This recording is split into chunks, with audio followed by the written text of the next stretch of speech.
Poštovane dame i gospodo, dragi kolege i prijatelji, dobar dan. Moje ime je Tamara Ognjević i ja ću danas biti moderator ovog razgovora kome smo praktično pričali poslednjih nedelju dana, koji se bavi baštinom opasnosti. Ali pre nego što uopšte počnemo i pre nego što vam ja predstavim moje uvažene sagovornike, a i vaše uvažene sagovornike danas, jer ideja je da ovo bude interaktivno, da razgovaramo svi zajedno, o jednom od najvažnijih problema u preventivnoj zaštiti kulturnih dobara, ne samo, rekla bih, u našoj zemlji, već i mnogo šire, ali nas pre svega interesuje naša zemlja. Zamolila bih doktora Mirjanu Menković, v.d. direktora Etnografskog muzeja u Beogradu, koja je naš domaćin danas, uz veliku zahvalnost na otvorenom prostoru i mogućnosti da se ovaj program održi kod vas, da vam se obrati. Hvala Tamara, dobar dan, poštovani učesnici i poštovani gosti Etnografskog muzeja u Beogradu, ustanove kulture od nacionalnog značaja. Mogu je reći da nam je izuzetno zadovoljstvo što se jedna od finalnih aktivnosti u okviru naše izuzetno značajne manifestacije, a to je Muzej u Srbiji 10 dana od 10 do 10, posvećena pre svega očuvanju zaštiti, ali i baštini opasnosti, da to održava ovde u Etnografskom muzeju u Beogradu. Sigurno ste upoznati i čuli, ali evo da podsjetimo, dakle, nacionalne ustanove kulture ove godine, one najveće i najznačajnije u Srbiji, odlučili su da pokrenu jednu veliku manifestaciju koju su nazvali Muzej u Srbiji 10 dana od 10 do 10 i u okviru koje od 9. do 18. maja potpuno besplatno nudimo svoje programe, aktivnosti, izložbe, okrugle stolove. Centralna tema naše manifestacije su heroji kulturne baštine, pa je i tim herojima i baštini, posebno one koje je ugrožena i koja je, nažalost, evo više od jednog veka i, nažalost, i danas ugrožena u Srbiji, posvećena ova izuzetna tribina.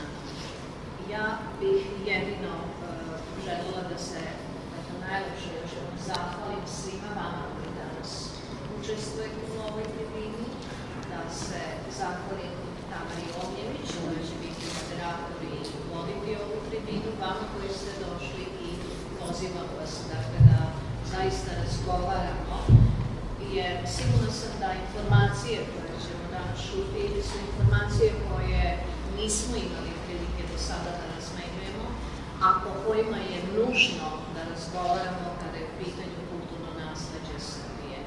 Dakle, evo, izvolite i čekamo ove razgovore. Hvala vam. Dozvolite mi pre svega da vam predstavim naše današnje sagovornike, da im se zahvalim na spremnosti da učestvuju u ovom razgovoru na ovu vrlo delikatnu temu i da ukratko kažem zašto smo se odlučili i volela bih da to upravo na taj način i shvatite, da imamo ovako veliki broj panelista, što inače nije praksa kada su javni razgovori u pitanju.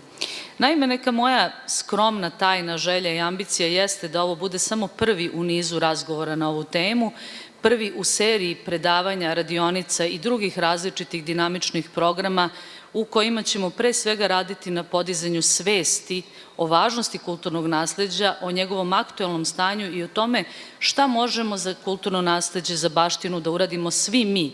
Dakle, ne samo stručnjaci, a pred vama sigurno sede neki od najpozvanijih stručnjaka u ovoj oblasti danas, jer nakon iščitavanja brojne literature i svih materijala koje sam dobila zahvaljujući ovim divnim ljudima koji su se danas ovde okupili u Etnografskom muzeju, iako je naša inicijalna polazna tačka priča o obeležavanju 100-godišnjice Velike pohare 1915. godine, kad su u pitanju naši najstariji muzeji, Narodni i Etnografski muzej u Beogradu, shvatila sam da kroz vreme mi imamo jednu situaciju u kome su u stvari najveći neprijatelji naše baštine nemar i neznanje.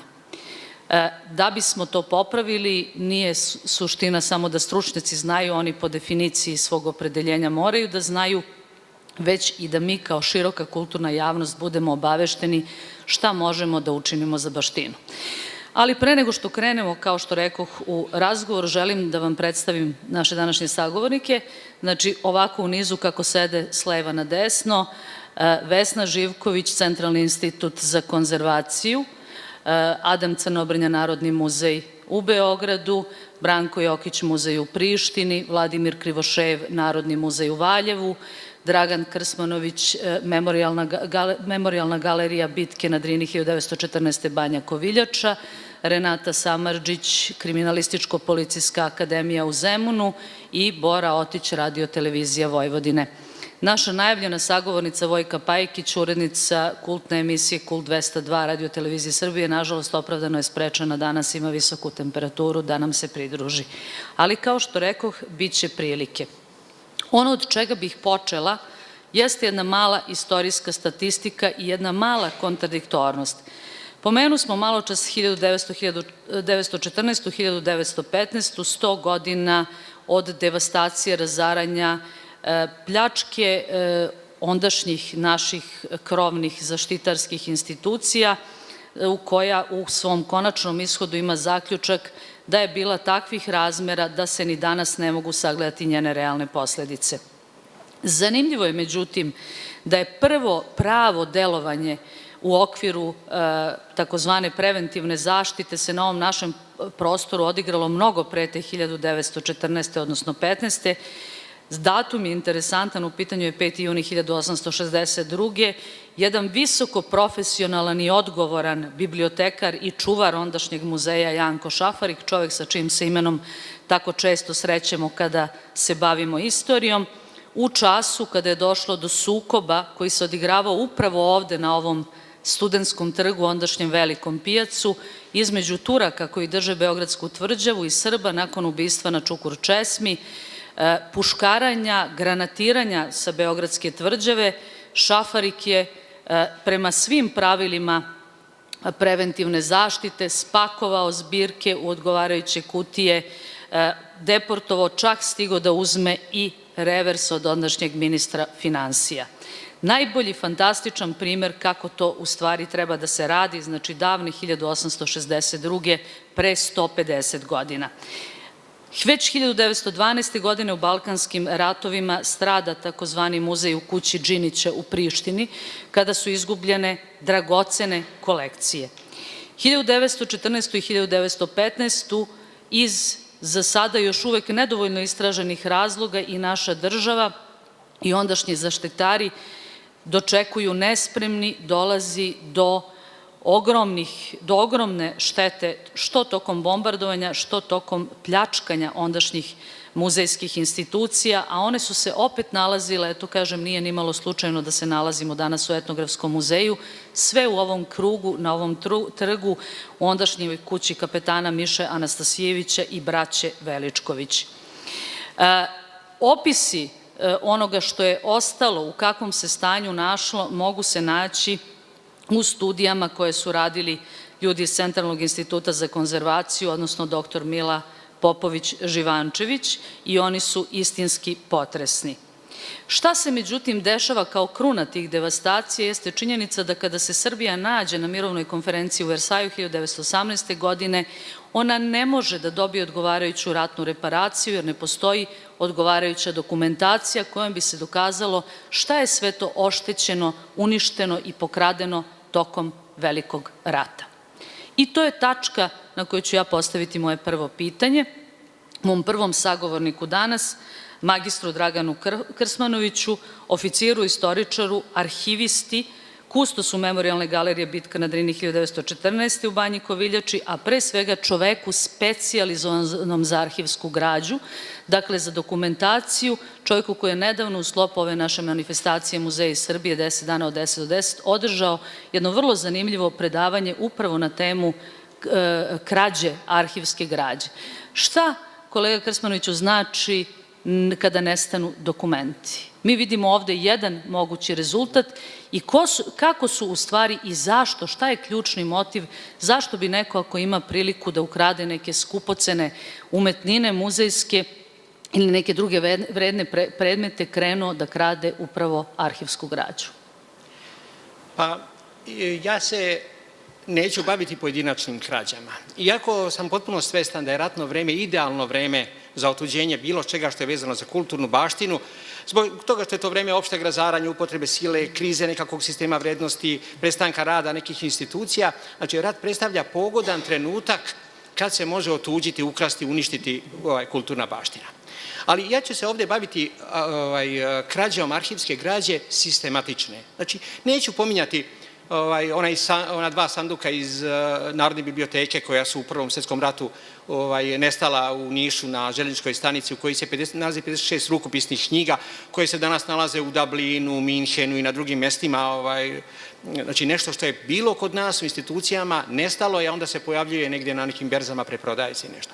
Ja ću se baviti krađama koje su sistemskog karaktera. Znači, one koje su planirane i organizovane, koje su vršeni iz političkih razloga i zašto su postojali posebni organi koji su vršili krađu arhivske građe. Jer moramo imati u vidu da je, evo, 100-godišnjica Prvog svjetskog rata je bila početak njegovog prošle godine, da je krivica za Prvi svjetski rat jedno opšte pitanje oko koga se sukobljavaju, evo, već ceo vek interesi i naučni javnost, a posebno politička. Jer bez obzira što je članom 231 Versajskog ugovora Nemačka izričito označena kao krivac za Prvi svjetski rat, Nemačka na to nije pristala. I ona je u okviru Ministarstva inostranih poslova formirala posebno odeljenje za ratnu krivicu sa ciljem da svoju ulogu u ratu opravda, a krivicu za rat svali na Srbiju i Rusiju. I onda nam postaje potpuno jasno zašto je krađa arhivske građe u Srbiji vršena sistematično. Kao početna tačka te sistematične krađe možemo označiti novembar mjesec 1915. godine kad je u manastiru Ljubostinja nađen deo arhivske građe Ministarstva inostranih dela Kraljevine Srbije. Kada je ta građa otkrivena i zaplenjena, Austro-Ugarska je odmah već u decembru formirala specijalnu komisiju za srpsku arhivsku građu sa namerom da objavi takozvanu plavu knjigu. Plava knjiga, to je jedna od knjiga koji su u to vreme štampane vezano za Prvi svjetski rat, gde bi Austro-Ugarska prikazala iz ugla srpskih dokumenata takvu sliku koja bi Srbiju okrivila za početak tog rata. Ta knjiga nikad nije objavljena. Nije objavljena zbog toga što jednostavno među tim dokumentima nije bilo dovoljno valjanih dokumenata koji bi okrivili Srbiju. I drugo, rat je išao svojim tokom koji se nepovoljno završio za Austro-Ugarsku, tako da to nisu uspjeli da privedu kraju. Ali ono što su uradili, to je da su na osnovu prepisa tih dokumenata koji su rađeni iskrivljeno i tendenciozno i falsifikata koji su ugrađivali u ta dokumenta, kasnije omogućili da se ta dokumenta koriste u nemačkom interesu, znači da se opravda nemačko učešće u početku Prvog svjetskog rata. Vezano za to neposredno je, znači, objavljivanje nemačke knjige 29. maja 1919. godine neposredno pred kraj Versajske mirovne konferencije 28. juna, gdje je Nemačka iznala svoje primedbe, iznala je svoje dokumenta, među kojima se nalazilo i 26 dokumenata srpske prominencije, znači srpskog porekla, koji su predstavljali tendenciozne prevode i falsifikate koji bi trebali da opravdaju. Tu su i takozvani Bogićevićevi dokumenti, to je jedan izdajnik koji je radio za Nemce da bi jednostavno pokušao da krivicu za Prvi svjetski rat svali na Srbiju. Ono što je interesantno, to je da je centar te aktivnosti od samog početka pa sve do nakon 1945. godine bio Bečki državni arhiv. Znači, najpre kao deo Austro-Ugarske, zatim Austrije, a nakon Anšlusa i kao deo nacističke Nemačke.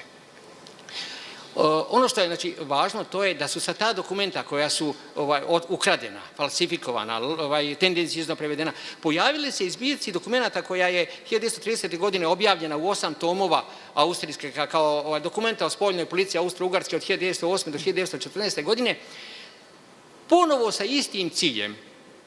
Ono što nam je kasnije postalo jasno kad je postalo dostupno, to je da je, iako se radi o austrijskim arhivama, da je finansijer i organizator svega toga bilo Ministarstvo inostranih poslova Nemačke. Ali doćemo na Drugi svjetski rat, da se odmah koncentrišemo na njega, s obzirom da su ta dokumenta koja su po arhivskom sporazumu 1923. godine sa Austrijom bila delimično vraćena Kraljevini Jugoslaviji, pa su ponovo 1941. godine odnete. Znači, da dođemo na Drugi svjetski rat, da vidimo kako je izgledala ta pljačka arhiva u Drugom svjetskom ratu.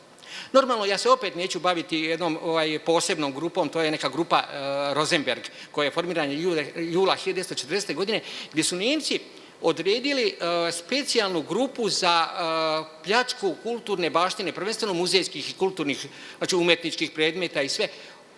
Oni su to nazvali od interesa za Rajh. Znači, jednostavno, oni su špartali okupiranom Evropom i uzimali sve što su smatrali da im može biti interesantno. Ja ću se sad koncentrisati samo na arhivsku građu. Pa, u stvari, zašto arhivi? Zašto oni da dođu na red? To je zbog toga što u stara vremena sila je bila sama sebi dovoljna. Jednostavno, oni koji su imali silu, oni dođu, uzmu šta zapale, sruše i niko im ništa nije mogao. Ali svijet je u 19. posebno u 20. veku pokušao da unapredi jednostavno taj nivo neke civilizacije i da pokuša da pravdu i pravo uvede u sve to. Pa znate, Haške konvencije koje regulišu pravila rata i sve. Jednostavno, smatralo se sad da je potrebno tu svoju silu i opravdati. I zbog toga je tolika jagma i toliki pritisak baš na arhive. Zato što oni koji započinju rat uvek žele da dođu u posjed dokumenata koji bi tako sortirali da prikažu žrtvu kao uzročnika rata. Nemci su to uspešno radili falsifikujući i objavljujući ta dokumenta. Svedoci smo da se to i kasnije nastavilo. I sad smo na početku 21. veka isto svedoci da one agresivne sile traže neki uzrok, bez obzira što njega u stvarnosti nema. Znači, jednostavno, kažem, mi znamo iz dokumenta da je Hitler generalima svojim 23. avgusta 1939. godine, kad je izdao naređenje za napad na Poljsku, kad su mu rekli pa nemamo povod, ja ću vam obezbediti. I zaista isceniran je neki incident u Glajvicu koji je poslužio kao neposredni povod. Mi znamo isto tako da je napad na Irak započeo zbog tog oružja za masovno uništenje, koga u stvari nema. I sad u Americi je glavni problem ne zbog toga što njega nema, jer to su svi znali na početku, nego zašto nisu uspjeli da tako srede dokumenta da njihovu početnu tezu opravda na kraju. I ne bi se bavio sad našom nekom balkanskom pričom u kojoj isto toga ima. Znači, onaj ko ima dokumenta, on ima moć da sebe opravda za svoju agresivnu politiku, a da onog drugoga prikaže kao izazivača, uzročnika i tako. Tako je i Nemačka. Znači, jednostavno, 6. aprila je napala Kraljevinu Jugoslaviju, 9. aprila je već objavila svoju knjigu dokumenata. Na osnovu dokumenata koje je zaplenila u Francuskoj, u Poljskoj, ona je formirala jedan zbornik dokumenata sa 102 dokumenta koji su trebali da pokažu kako je Kraljevina Jugoslavija u stvari prouzrokovala taj rat. Normalno, mislim, danas znamo da je to sve bilo u funkciji propagande, ali u tim trenucima to može da ima određenog značaja. Znači, Nemci čim su došli ovde, moramo znati da su imali posebne jedinice koje su tragale za arhivskom građom. Znači, nisu vojnici sami bili sebi ostavljeni, nego su u vojne jedinice su bile ugrađene posebne jedinice koje su tragale, pri čemu su to bile dve vrste dokumenta za koje se traga. Jedna su oni operativna dokumenta, mi tako u vojsci kažemo, to su, znači, uđu u Ministarstvo odbrane ili u Generalštab i traže dokumenta koja su im važna za vođenje ratnih operacija. I to je legitimno. A druga su dokumenta koja predstavljaju dokumenta od istorijskog značaja, gde su oni išli za tim da pokupe neka dokumenta da bi kasnije mogli da jednostavno formulišu neku istorijsku priču i sebe prikažu na drugi način. Ja neću puno vremena oduzimati, ima nas zaista puno. Ja sam samo htela, kad ste već kod toga, da postavim jedno pitanje koje se logično nameće iz ovog vašeg iskaza. Da bi se uopšte, dakle, krala arhivska građa, ljudi koje kradu ciljano moraju da znaju gde se to nalazi i šta ta građa sadrži. Što će reći da špijune jednostavno treba tražiti i po arhivima tamo da mi to najmanje verujemo da ćemo ih naći, jel? Obično ih ne očekujemo na takvom mestu. Ne, pitanje je pravo pitanje. Zato što kada iz Srpske akademije nauka 1941. godine uzeta su dokumenta iz Dubrovačkog arhiva koja su tu bila na nekom sređivanju, kako su otkrivena? Pa došao je arhivista iz Bečkog arhiva, zamolio da mu se daju na uvid dokumenta, naši su bibliotekari mu doneli ta dokumenta, a kad ih je dobio, on je izvadio legitimaciju Gestapova i rekao, tu smo, dajte ovo ovamo. Znači, moramo imati u vidu da bi se izvršila krađa arhiva, to mora da rade stručni organi i zato je, recimo, ja znam da mi dobro sarađujemo sa Austrijom u ovom trenutku i sve, ali recimo Austrijski državni arhiv je odigrao vrlo negativnu ulogu u krađi srpskih arhiva.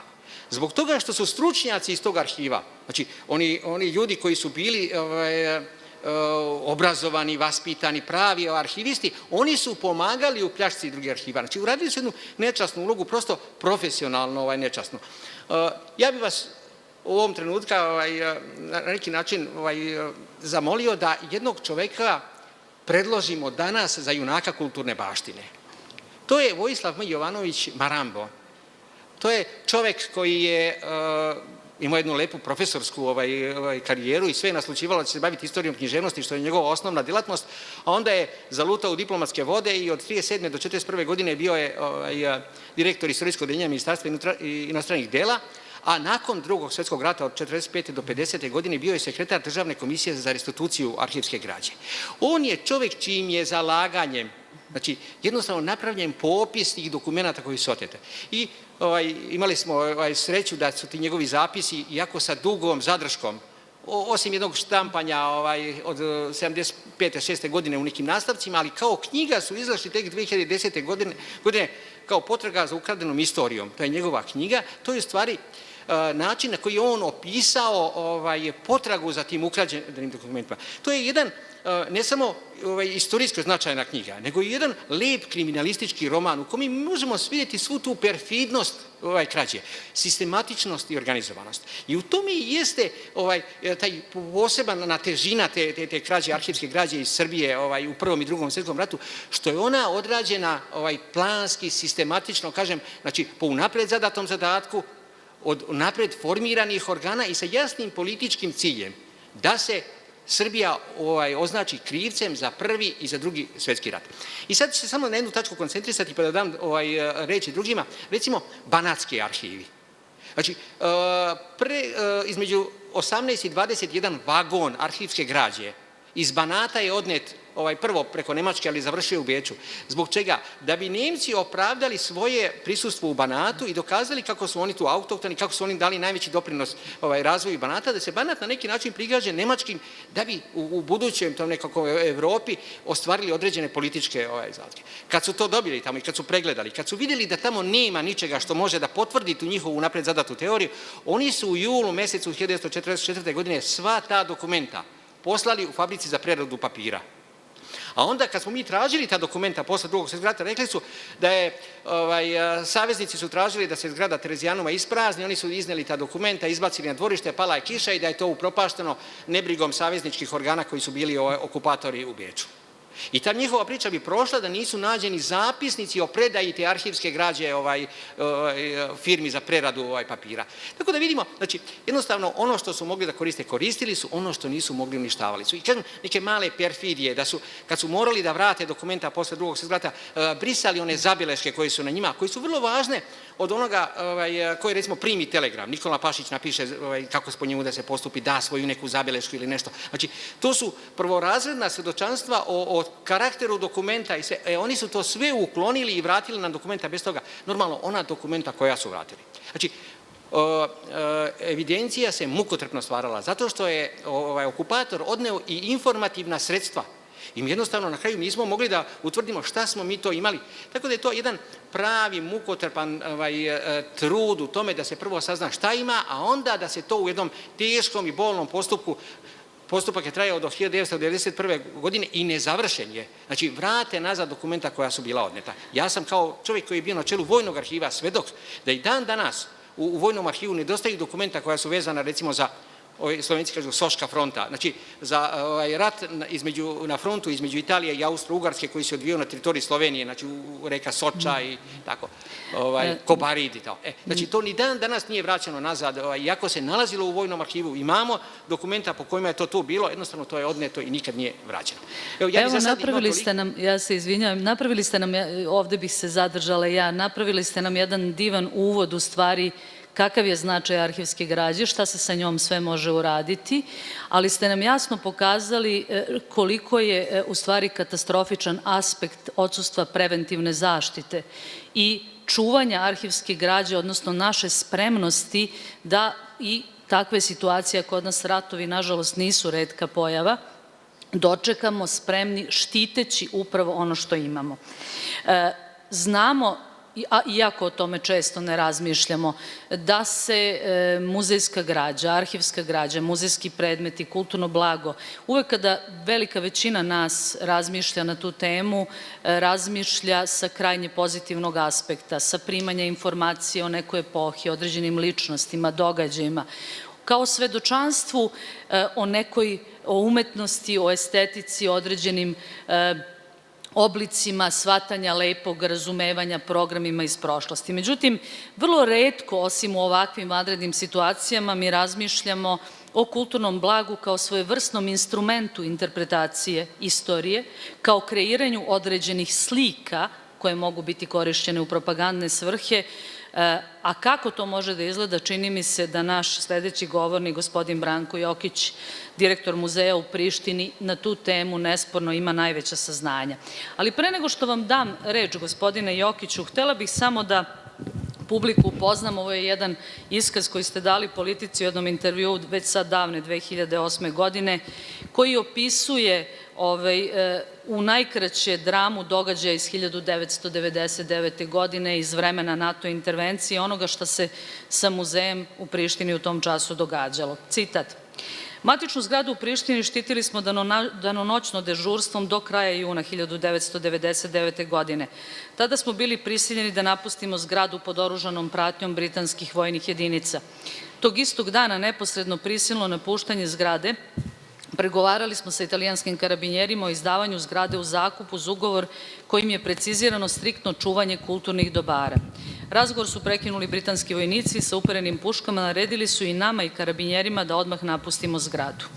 U zgradi je ostalo preko 20.000 muzejskih eksponata, arheološko, etnografsko, istorijsko i umetničko nasleđe Kosova i Metohije i bibliotečki fond od 10.000 naslova. Van zgrade muzeja u tom momentu nalazio se samo deo materijala arheološke zbirke koji je bio korišćen za potrebe izložbe Arheološko blago Kosova i Metohije, priređene u galeriji Sanu 1999. i jedan deo materijala etnografske zbirke koji je bio izložen u konaku Kneginje Ljubice u Beogradu. Posebnim angažovanjem stručnjaka muzeja u Prištini i etnografskog muzeja u Beogradu, oko 1600 predmeta etnografske zbirke i 9 sanduka opreme Kuda Venac iz Prištine izmešteno je u manastir Grčanicu. Etnografski materijal smešten je u depo etnografskog muzeja gde se i sada nalazi, arheološki materijal deponovan je u Narodni muzej u Beogradu. Izmeštanje etnografskog materijala izvršeno je uz saglasnost tada glavnokomandujućeg KFOR-a generala Michaela Jacksona, a na osnovu naše molbe za imunitet kulturnih dobara koja je podneta u skladu sa Haškom konvencijom o zaštiti kulturnih dobara u oružanim sukobima. Prvi put ovu informaciju iznosimo u javnost. Danas, kada imamo jasnu svest da se na Kosovu i Metohiji događa to što se događa, da imamo sliku stvaranja paralelnih institucija, ali pre svega ono što je okosnica mog pitanja, a upravo naslonjeno na ovo što je kolega Krsmanović do malo čas govorio, napor da se preoblikuje poreklo toga što je nasleđe srpskog naroda koje baštini muzej u Prištini. Svakodnevno smo svedoci svojevrsnog sajber rata u kome se stalno vrši preoblikovanje informacija vezano za karakter kulturnog nasleđa. Volela bih da nam kažete nešto više o svom ličnom doživlju i mišljenju, šta se moglo ili se možda još može uraditi da se ta situacija makar malo popravi. Hvala na ukazanom poverenju. Ne znam da li radi ovaj mikrofon. I da vam se zahvalim da ste ipak uspjeli da me pozovete na ovaj javni razgovor. S obzirom da to nije praksa i običaj, kako godine odmiču, muzej u Prištini, pa i ja kao direktor, polako nas naši kolege marginalizuju i ostavljaju po strani. Zašto i kako, neka oni daju odgovor, pitajte njih. Jer neverovatno koliko je politizovana svest prisutna i među stručnjacima. To je nešto što je fatalno za očuvanje kulturnog nasleđa i ono se manifestuje na prostoru Kosova i Metohije tako drastično da je stanje krajnje alarmantno. Malo pre ste čuli šta sam sve izjavio o politici, a to je samo jedan mali deo toga što se događalo. Još 1998. godine ja i izvestan broj stručnjaka bili smo svesni kakva opasnost preti srpskom kulturnom nasleđu na Kosovu i Metohiji, pa smo preduzeli određene korake i došli u konflikt sa velikim brojem stručnjaka u Srbiji, odnosno u Beogradu. Dolazio je i predstavnik UNESCO-a da izvrši uvid u materijal koji je sačuvao muzej u Prištini. Verovali ili ne, pojedini stručnjaci su vukli tog gospodina za rukav da mu saopšte da ja nisam dao adekvatan spisak predmeta i tako dalje. Slušajući malo pre kolegu o stradanju arhivske građe i ko je sve uticao da se ta arhivska građa tretira na način kako je tretiran, znači to je strani faktor. Kad je u pitanju srpsko kulturno nasleđe na Kosovu i Metohiji, isto je prisutan strani faktor. On se manifestuje u dvostrukim standardima kad je u pitanju srpsko kulturno nasleđe. Tu je i albanski faktor. Albanizacija kulture na Kosovu i Metohiji je već podmakla. Verovali ili ne, čak i etnografski materijal se koristi za falsifikovanje istorijskih činjenica, ide se toliko daleko da se stigne do negde srednjeg veka i da se napravi kontinuitet od srednjeg veka do sada uz pomoć predmeta etnografske zbirke muzeja u Prištini i onoga što oni potražuju za svoje potrebe, a što je u našem posedu. Oni nailaze na razumevanje kolega u Beogradu i izvan Beograda u muzejima Srbije.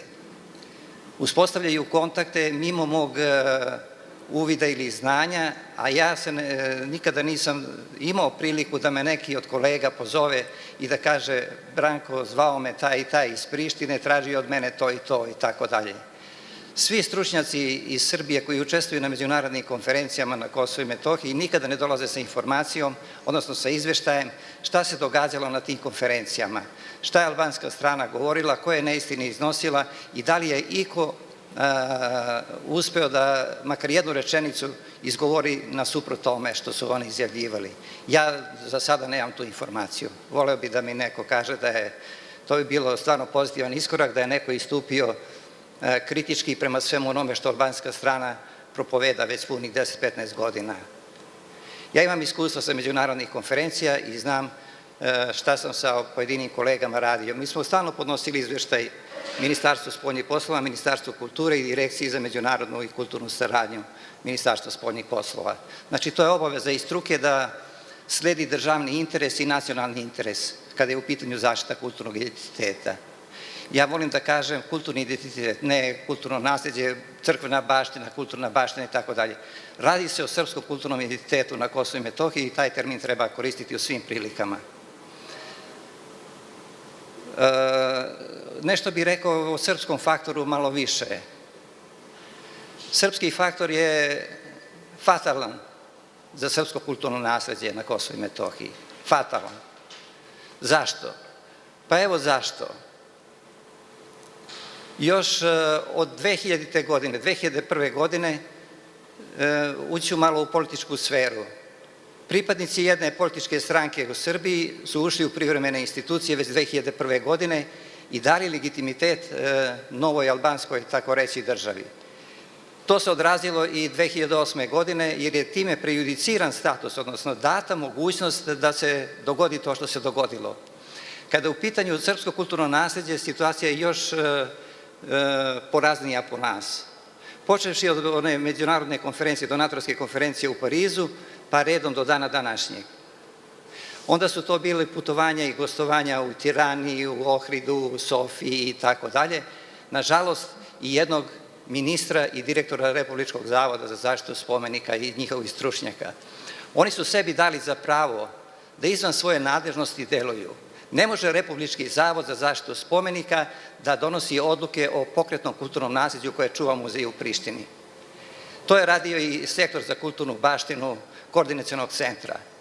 Verovali ili ne, to postoje beleške, postoje zapisi, postoje korespondencije i tako dalje, da su ti ljudi sebi dozvolili toliki komoditet da je to krivično delo. Nije samo, ne može se to meriti samo stručnošću ili nestručnošću, to je i krivično delo. Ali niko ne mari za to. Niko ne mari za to. Da bi postali isti ti ljudi, kad je nivoa ministarstva i koordinacionog centra data jedna figurina vraćena u znak dobre volje za nastavak razgovora i pregovora o kulturnom nasleđu. Ti su pojedinci ustali i blatili su muzej u Prištini i mene lično, osuđujući me i tražeći moju krivičnu odgovornost za tu figurinu koju ja nisam dao, dali su drugi ljudi. To ima sve dokaz za to, ali, Bože moj, šta da se radi? Onda su počeli da srbuju beogradski intelektualci i da se javljaju po medijima i napadaju muzej u Prištini. A oni su veliki patriote koji su uradili to što su uradili. Jedino je jedan čovek stao u moju odbranu, to je akademik Tasić. On je rekao, umjesto da nagradimo gospodina Jokića, mi ga blatimo i tako dalje. U tome je prednjačio, neću da krijem ništa, gospodin Kusovac, taj veliki intelektualac iz Srbin, Novosrbin, tako reći. To su ti Srbi koji preko noći postanu veliko Srbi. I šta bi još mogao da kažem? Muzej se svih ovih godina zalaže za institucionalni pristup u zaštiti kulturnog nasleđa na Kosovu i Metohiji. Šta podrazumeva institucionalni pristup? Nastavak rada matičnih ustanova kulture koje su obezglavljene. One samo postoje, figuriraju, izuzev muzeja u Prištini. To neprijatno mi je da kažem, ali je to dejstvo. Muzej u Prištini je dobio status ustanove od nacionalnog značaja. Sve druge ustanove, matične ustanove kulture, one iz dana u dan propadaju i same će se ugasiti. Zato smo predlagali reorganizaciju i revitalizaciju ustanova kulture i formiranje jedne krovne institucije za srpsku kulturu na Kosovu i Metohiji koja bi bila pandan drugoj strani, koja bi mogla sa organizacionog i stručnog aspekta da parira i da prati sve što se događa na planu kulturnog nasleđa i tako dalje. Međutim, muzej nije dobio podršku. Podršku smo dobili od jedne vlade pre 7-8 godina i rečeno da je to fenomenalno, da je taj projekat fenomenalan, ali se jedan korak nije napravio, sem što je u službenom glasniku objavljeno da će se formirati regionalni centar za srpsku kulturu. I na tome se stalo. Sada vidite, paralelna praksa je isto poražavajuća. Danas imate stručnjake iz institucija, republičkih institucija kulture, koji borave na Kosovu i Metohiji, koji rade za interese albanske strane. To su interesi ako oni raspisuju tendere, ako oni postavljaju uslove i tako dalje, a vi se kao stručnjak pojavljujete ne u ime institucije, nego u ime Branka Jokića. Ja sam Branko Jokić i ja idem na terenu i dobijam dnevnice vlade Kosova i radim to što radim i tako dalje. To je poražavajuće. To je poražavajuće. I mora se stati na kraj tome. A kako? Pa mora država da ima svoju strategiju i mora kulturna politika da bude potpuno jasna i obavezujuća za sve činioce u kulturi koji se bave zaštitom srpskog kulturnog nasleđa na Kosovu i Metohiji.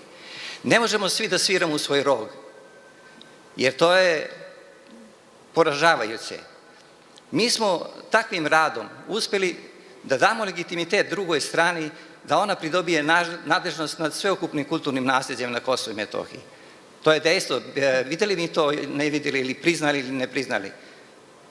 Danas se srpska javnost, kulturna javnost zatvara oči pred tom činjenicom. Zatvara oči. Zašto? Neka gospoda se odvaže pa neka nađu odgovor. Ili neka kažu to što govori Branko Jokić nije istina. A ja ću ih ubediti argumentacijom. Tu je cela arhiva koja svedoči o tome. Nažalost, gospodine Jokiću, i molim sad da ovo što ću reći se smatra za moj lični sud, mi imamo jednu vrlo delikatnu situaciju generalno sa srpskom baštinom na teritoriji nekadašnje Jugoslavije. Možda je ona u ovom času najbolnija kad je u pitanju Kosovo i Metohija, obzirom na istorijsku genezu našeg naroda. I to je jedan posao, težak i složen i zahtevan posao koji na duge staze očekuje stručnjake, a pre svega zahteva mobilizaciju, timski rad, to apsolutno nije nesporno. Malo čas ste spomenuli srpski faktor. Ja moram da kažem da, nažalost, rat je ekstremno stanje na koje ne možemo možda uticati u svim onim aspektima kad je baština u pitanju onako kako bismo to želeli. Nemamo tu moć da vidimo šta će se dogoditi za godinu, dve ili u narednih 15 dana kada krenu ratna dejstva. Elementarna nepogoda je takođe faktor broj 2 za koji nam se čini da u trenutku, ja sam prošle godine imala jedan vrlo zanimljiv dijalog na društvenim mrežama dok su trajale poplave u našoj zemlji, jedan broj mojih sagovornika je bio gotovo ljut zašto se ja stalno pitam šta se dešava sa arheološkim terenima i muzejima tokom poplava, dok okolo se stradaju ljudi i njihova imovina i stoka i tako dalje i tako dalje. Ja imam taj stav da mi svi treba da radimo svako svoj posao, svako ono za što je stručan, znači službe spasavanja da spasavaju ljude, a zaštitari da se bave nasleđem.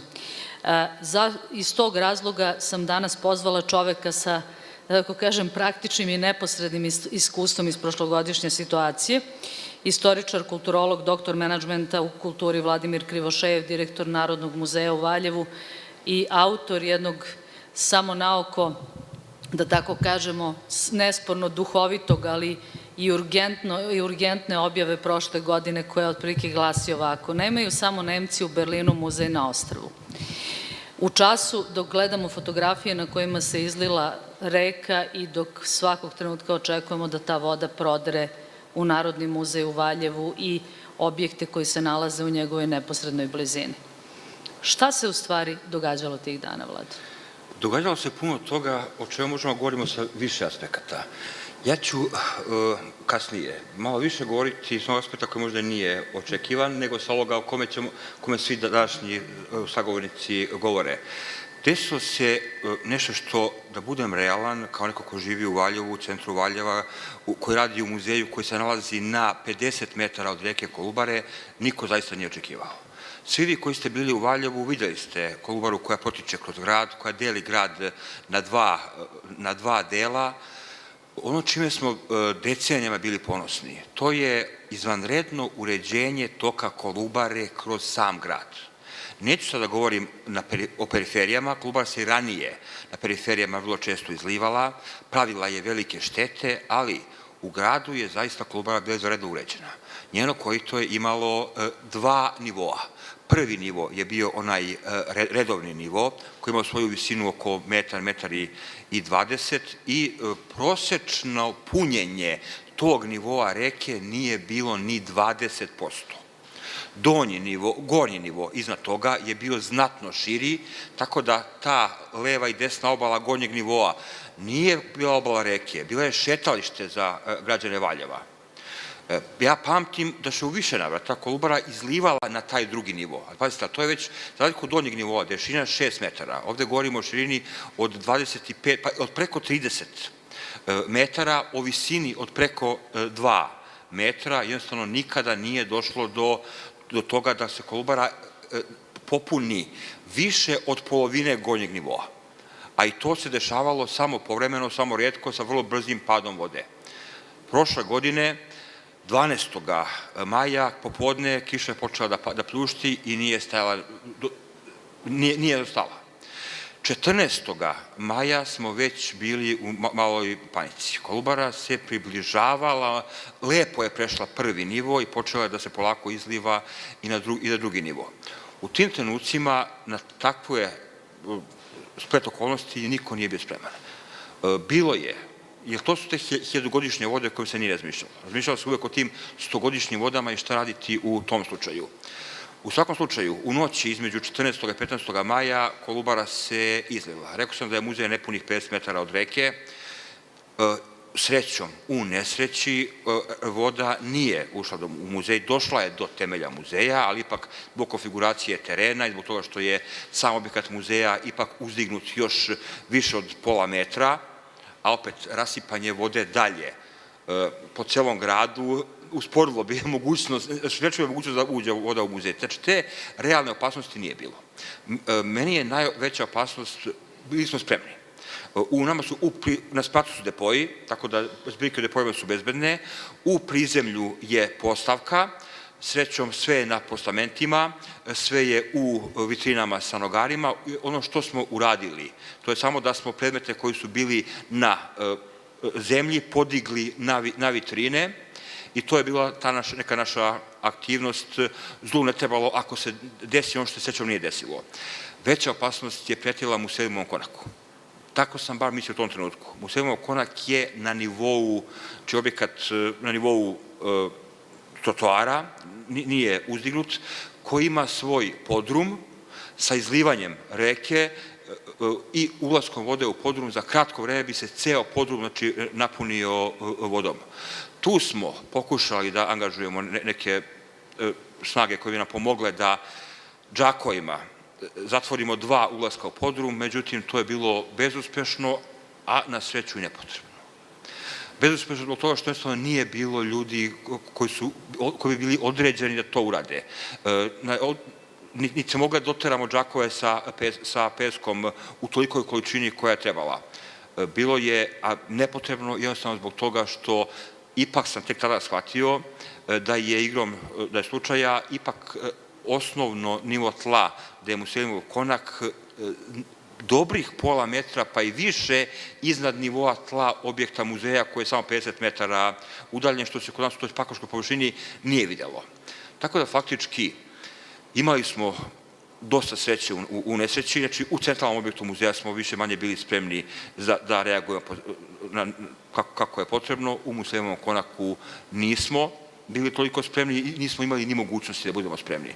I to su te opasnosti s kojima smo se suočili i kojima je težište današnjih razgovora na tim opasnostima. Ali, ako govorimo o muzejima u opasnosti, tu opasnost možemo sagledati sa jednog drugog aspekta, nevezanog za bezbednost naših zbirki i naših predmeta. Živimo u vremenu kada se sve češće pominje reč menadžment muzeja. Kada se od uprave muzeja očekuje da bude veoma aktivna po mnogim aspektima i očekuje se da ona sredstva koja osnivač ne može da im obezbedi zbog krize javnih finansija, zbog opšte ekonomske krize koja je nevezana za krizu javnih finansija, jednostavno muzej treba da obezbedi dodatna sredstva za svoj redovan rad, ona koja ne mogu više da im da osnivač. Mi smo se u Valjevu trudili da to uradimo.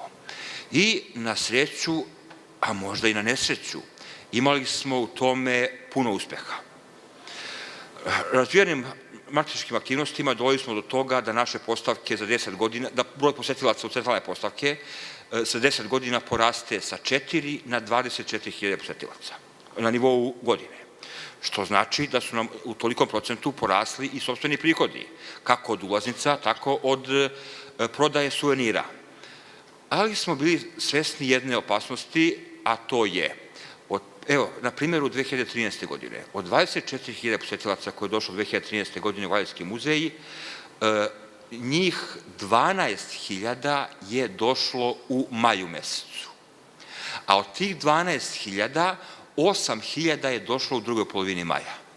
Što znači, kod nas, što se tiče posete, osjeća veliki nivo sezonalnosti. Sezona ekskurzija, špic sezona ekskurzija koji traje 15 dana nam dovede 30% godišnje posete, a za 11,5 meseci mi imamo 70% posete.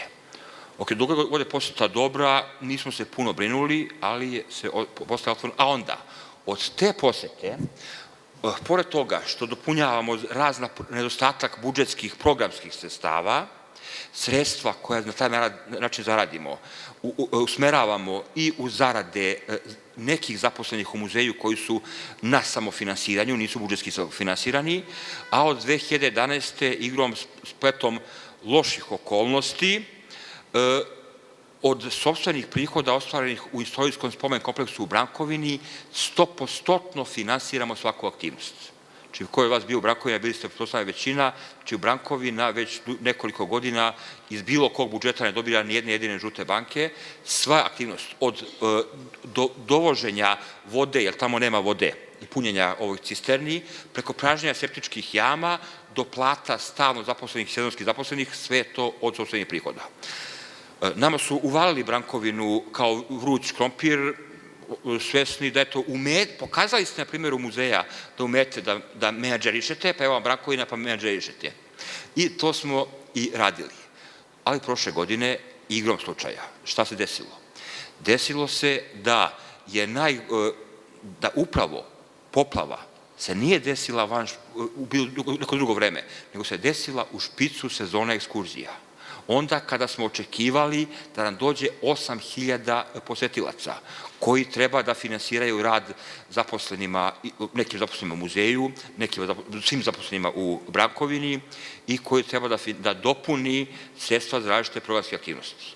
Tako da smo faktički ostali bez trećine posetilaca i ostali smo bez više od trećine sopstvenih prihoda. Jer tokom godine, što zbog Noći muzeja, zbog jednog programa, drugog programa, imamo veliki broj besplatnih ulazaka, dok je ovaj špic sezona ekskurzija vreme kada besplatnih ulazaka nema. Tako da izgubili smo trećinu posetilaca, a izgubili smo, primjer, 40% sopstvenih godišnjih prihoda.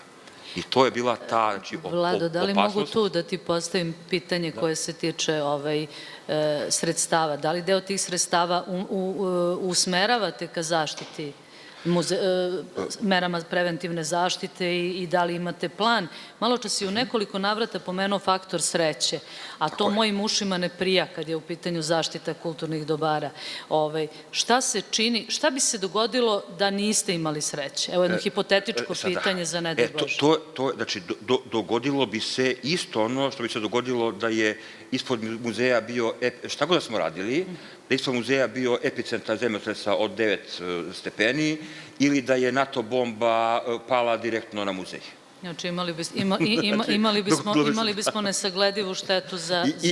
I tu nam isto takođe faktor sreće pomogao, je Valjevo je bilo bombardovano, srećom na muzej nije. Da li se planski usmerava deo tih sredstava koje vi ste nesporno napravili ogroman boljitak što se tiče te praktične komunikacije?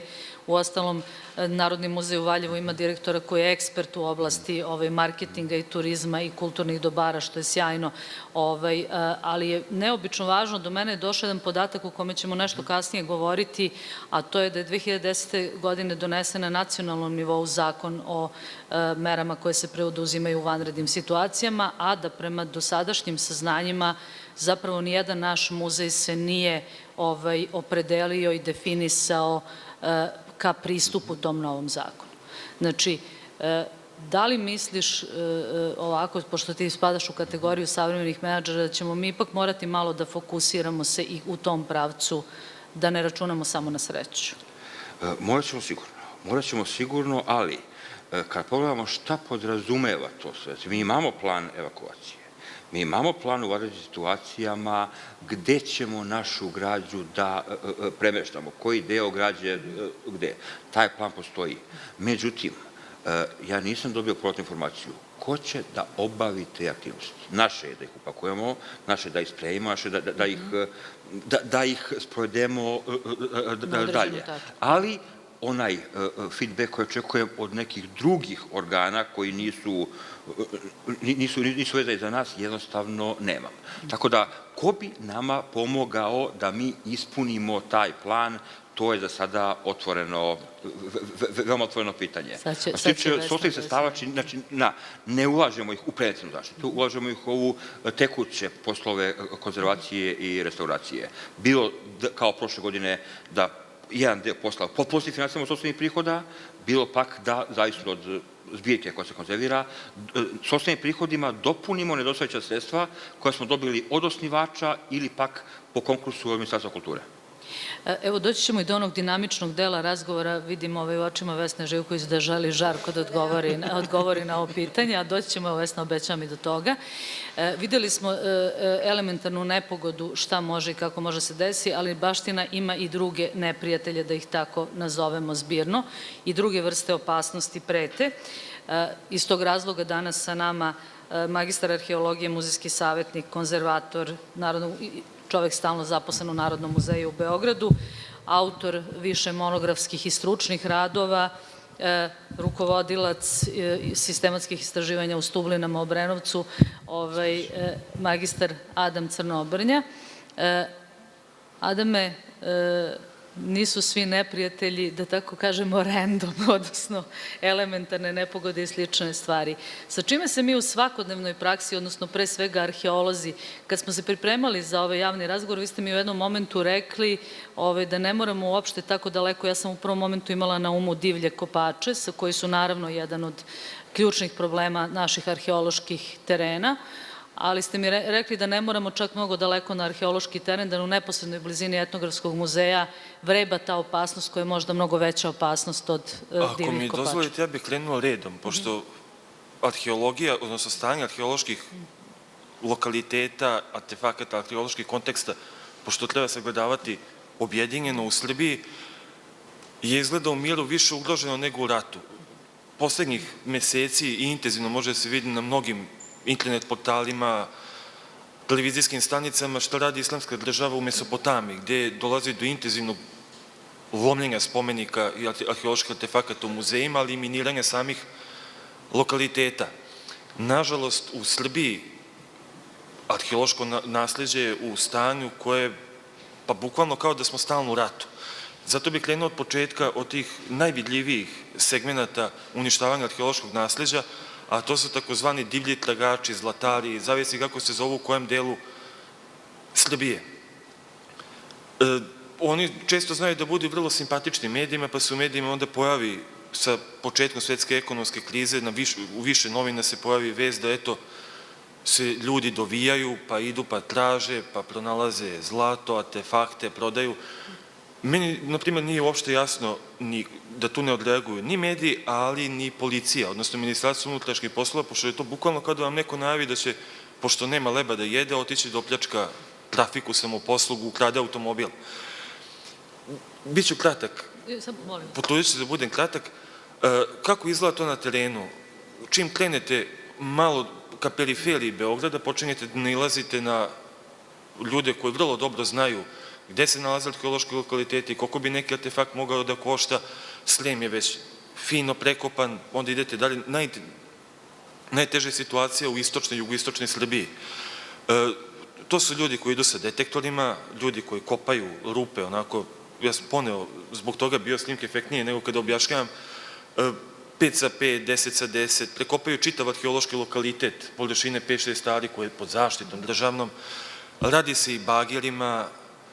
Međutim, ono ljudima je najvidljivije, kaže, aha, našli su, prodali su, zaradili su, izneto iz zemlje. Jeste, puno toga se iznosi iz zemlje i to može da se prati jako, mislim, ne tužno, mene već izluđuje godinama unazad kada to pratim. U poslednjih nekoliko godina u Srbiji su se pojavili Limundo, Kupindo, Kupujem, Prodajem i kada izađete na te sajtove, neki od njih, Limundo, Kupindo, imaju klauzulu da to nije kulturno dobro što se prodaje i tako dalje. Više puta sam im pisao, nažalost oni to ne proveravaju. Imate da vidite mnogo lepše i bolje predmete nego što će vam se pojaviti na otkupu u bilo kom muzeju u Srbiji. Prodaju se na tim aukcijama za relativno sitne novce. To je samo vrh ledenog brega, ono što nije otišlo dalje u lanac, proizvodni lanac divljih tragača. Jer imate, jako su dobro organizovani ljude koji kopaju, tragaju, preoravaju, bageruju, uzimaju artefakte, imate nakupce koji trguju time unutra zemlje, potom imate razrađene punktove gde se to iznosi van zemlje i gde odlazi na aukcijske kuće u inostranstvu. Ima određeni broj artefakata se vraća u Srbiju, ali nažalost ono što sam video da se vraća u Srbiju, što je kao neka zaplena Ministarstva unutrašnjih poslova, odnosno pograničnih službi kod nas, ili zaplena predmeta koji su bili na internet portalima da se prodaju konkretno u Austriji. To su stvari onako jako niske vrednosti i što najgore, kod nas se mnogo vrednije pojavljuju na prodajama. Kod nas jednostavno niko ne vodi o tome računa, to se vrlo brzo preko nekoliko aukcijskih prodaja prepere, dobije se vlasništvo i onda prodaje ide legalno dalje u inostranstvo. Međutim, za mene kao arheologa to je najmanja opasnost. Mnogo je veća nezgoda koju za arheološko nasleđe donosi takav način traganja za sam arheološki kontekst, pošto artefakt praktično ne znači ništa. Mi na osnovu njega ne možemo da sklapamo priču. Nama je potreban čitav kontekst. Nažalost, kod nas ni zakon ne prepoznaje jedinstvo i neophodnu objedinjenost nepokretnog i pokretnog u arheologiji. Mi imamo zavode i muzeje koji su nominalno zaduženi za različite stvari. Takav pristup i prekopavanje dovodi do potpune devastacije arheološkog lokaliteta. Ja sam to pokušavao poznanicima koji rade u policiji da objasnim, što nisu uspevali da shvate, dok im nisam dao primer pokušaja rada uviđaja gde je pre forenzičke ekipe i tehničara ušlo 5 ljudi sa palicama, sve porazbijalo, iznelo pola predmeta, odnelo, preokrenulo i reklo je sad vršite uviđaj. Mi praktično vršimo uviđaje stare stotinama ili hiljadama godina. To je jedna stvar. I to je pohara čitava koja nam potpuno uništava arheološke lokalitete. Nažalost, poprilično smo nemoćni, jer Ministarstvo unutrašnjih poslova ponekad zainteresuje isključivo preprodaja predmeta, a uopšte ih ne zainteresuje uništavanje samog lokaliteta. Međutim, lokaliteti stradaju u mnogo većem obimu. To su gradnje. Divlje gradnje su, na primjer, čitav neolitski lokalitet na Banjici, blizu centra Beograda, uništile. Međutim, da bi neko gradio na mestu gde se pretpostavlja da je arheološki lokalitet ili se zna da je arheološko nalazište, potrebna vam je saglasnost teritorijalno nadležnog zavoda. Silni su primjeri gde je to poprilično klimavo i labavo išlo. Ja bih se sad vratio pre nego što dođem na ovo blizu. U Srbiji su rađeni autoputevi, koridor 10, sad se radi ovo što zovu koridor 11, odnosno S763, Horgoš-Požega. Međutim, zbog nezainteresovanosti države, ja mislim i straha da se ne potroše prevelika sredstva na zaštitu, ispred, naravno, autoputeva su na određenim mestima morala da idu prethodna arheološka istraživanja. Mislim da su svi, ne samo ovde, nego da izađete na ulicu, čuli za čuveni hrast, koji bi mogao da potpadne u neku ruku i pod nematerijalnu kulturnu baštinu, gde se lomila koplja, hoće li se pomerati autoput, da će ga preskočiti, zaobići. Ja mislim da je na kraju to i zaobišlo. Svi su za to čuli, to je bilo jako popularno, lično premijer je izlazio na medije da kaže šta će tu da se desi.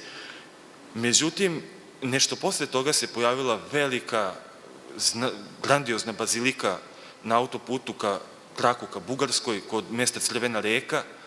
Ja mislim da je 30 metara dužine, zato mi je klio što nisam pokazao fotografiju, na avio snimku se lepo vidi kako direktno preko nje gazi autoput. To jeste sa jedne strane posledica i rada na terenu. Ja sam i učestvovao na tim rekognosiranjima, ali kada vas država izbaci da radite rekognosiranje u julu mesecu sa nedovoljno sredstava, kada je veliko rastenje i tako dalje, kada države i investitori zajedno pomeraju trasu autoputa nekoliko puta, a vi pređete samo jedno od toga, vi ne znate šta se sve nalazi ispod zemlje. Naravno, o tome nema ništa u medijima, još uvek se lome koplje, mislim da će ona definitivno biti izmeštena sa strane. A tu dolazimo do onoga šta sve arheologija nosi. Znači, samo jedan lokalitet koji se nalazi na autoputu. To je jako siromašan kraj. Sticajem okolnosti, nekoliko meseci sam iskopavao na zaštitnim iskopavanjima u tom kraju i Bela Palanka je bila, neću biti, bukvalno preporođena kada je imala stotinak i nešto ljudi zaposleno 6 meseci. Ljudi su imali novac, počeli su da rade prodavnice i tako dalje. Znači, imali smo direktan uticaj na standard života ljudi. Nisam bio lenj, seo sam, preračunao sam, kada država uzme kredit da bi gradila autoput, veliki deo sredstava je otišao u inostranstvo, pošto su dolazili radnici iz Bugarske, strani investitori su vodili i tako dalje, znači najveći deo sredstava mi je otišao iz zemlje. Arheološke istraživanja kada se rade, nešto preko 50% sredstava uloženih u zaštitne arheološke istraživanja se državi vrate preko poreza i dažbina u roku od prvih mesec dana. Pritom arheolozi stvaraju i trajnu vrednost koja se dobrim menadžmentom, ne samo nas u službi zaštite, već i same države i pametnim vođenjem strategije, koju ja mislim, često će se pominjati, koja kod nas ne postoji, to je stvar koja može da onako kaplje i doprinosi u ekonomskom smislu. Međutim, sad ću doći do ovoga, postoji, u Beogradu je bila velika devastacija arheoloških nalazišta u samom centru grada pre nekih 4 godine, kada su građeni podzemni kontejneri, tada jednostavno nismo uspeli da reagujemo, jer je investitor, odnosno Skupština grada, bila jača od nas. To je bilo najveće sondiranje arheološkog centra grada Beograda ikada, na oko 150 mesta u starom gradu. Međutim, zato grad Beograd, što je interesantno, nije ni imao nikakve dozvole, ni građevinske, ni od struje, vode, pa ni od zavoda. Radilo se na divlje. A sada imamo na primer upravo ovde na Studentskom trgu najave velike devastacije arheološkog lokaliteta. Gradnjom ove garaže, jel? Dati su uslovi zavoda, mi smo kao i institucije i strukovno udruženje reagovali, nažalost nas kao inicijator Srpsko arheološko društvo i podnosioca te reakcije i primetbi na plan urbanistički nisu dostojni da nas obaveste šta su odlučili. A u čemu je stvar? Ovo ovde, što je bio i veliki pijac, na gravirama, sada Studentski trg, na gravirama može da se prati od 16. veka, tu nikada nije građena ni jedna zgrada. Po čitavom obodu ovoga što je sad Studentski trg, između Studentskog parka i Kapetan Mišinog zdanja, ovih frontova fakulteta, gde god se kopalo okolo, nalažene su jedne terme, druge terme, stambeni blokovi, rimski i tako dalje. To što se sad nalazi ispod ovoga kolovoza i okretnice trolejbusa je nama jedan redak, ako ne jedini rezervat, veća površina, gde bismo mogli da istražimo antički Singidunu, možda i preistorijske slojeve ispod. Nažalost, teritorijalno nadležni zavod grada Beograda je izdao uslove gde su predvideli samo praćenje arheoloških radova, što znači da kad investitor uđe sa kašikama mehanizacije, ako se naiđe na neki artefakt, obustavit će se radovi, uradit će se zaštitne istraživanje. To lepo zvuči, u praksi to tako ne izgleda. Kada vam radi mašina i kada vi nju jurite i kada na nešto naiđu, uglavnom je već kasno za veći deo lokaliteta, a nažalost tada više ne mogu da se planiraju ni adekvatna sredstva sa kojima će se raditi. I onda se radi nešto na brzinu, polovično, delimično, sve vreme se nadam da do toga neće doći, jer da bi se nešto tako radilo, pravila struke nalažu da se urade prethodno arheološke istraživanja, jer vi ne znate, možda tamo zaista nema ništa znatno, a možda imate čitave rimske palate, možda isplativije to prezentovati, ne samo da bi u ekonomskom smislu, već i u smislu stvaranja imidža grada i države u kojoj taj grad postoji. Nažalost, kod nas o tome niko ne vodi računa, mi smo i suviše slabi. Od arheologa u Srbiji je mnogo jače udruženje građana, arheomateri, na primjer, koji ima svoje čuvarske službe, koje opet država ne zaustavlja u radu. Ovako vam izgleda služba zaštite. Pošto je bila zabrana zapošljavanja 14. i 15. najveći broj arheologa, nažalost, se tih godina baš odlazi u penziju, trenutno u svim zavodima za zaštitu spomenika u Srbiji radi 20 arheologa. U svim muzejima u Srbiji radi 105-106 arheologa i to je premenljiva kategorija, od toga nas do 40-ak redovno izlazi na teren. Postoji druge stvari da rade arheolozi. Tako da jednostavno gubimo bitku, a državu, nažalost, uglavnom to nije briga. Taj problem ne zanima. Vratit ćemo se na sve ove elemente kada damo završnu reč zapravo Vesni Živković, ali ću pre toga, videli smo, maločas nam je kolega Crnobrnja pomenuo problem divljih kopača, generalno krađe. Danas sa nama moja uvažena koleginica, istoričarka umetnosti, osoba koja je magistrirala na temu krađa umetničkih dela i antikviteta na Fakultetu političkih nauka u Beogradu, rukovodilac biblioteke Kriminalističko-policijske akademije u Zemunu, magistar Renata Samardžić. Renata, dobar dan. Vidite kako su nam se ovi slojevi, kao u nekom lošem arheološkom nalazu, samo penjemo gomilu različitih opasnosti, problema i tako dalje. Postoji jedno uvreženo mišljenje, možda i predrasuda, da smo mi jedan od tih terena gde vrlo često posežu razni kradljivci umetničkih dela i antikviteta, ali da smo jedan od tih velikih tranzita preko koga prolazi mnogo ukradene mnogo ukradenih umetničkih dela.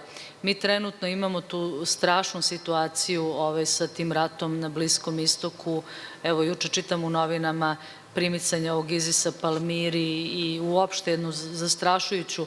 Dogurali smo do toga da gledamo masovno ubistvo u muzeju Bardo u Tunisu, znači muzej i uopšte arheološki teren postaju scenografije za neke loše filmove, lošu verziju filma o Indijani Jonesu, čini nam se.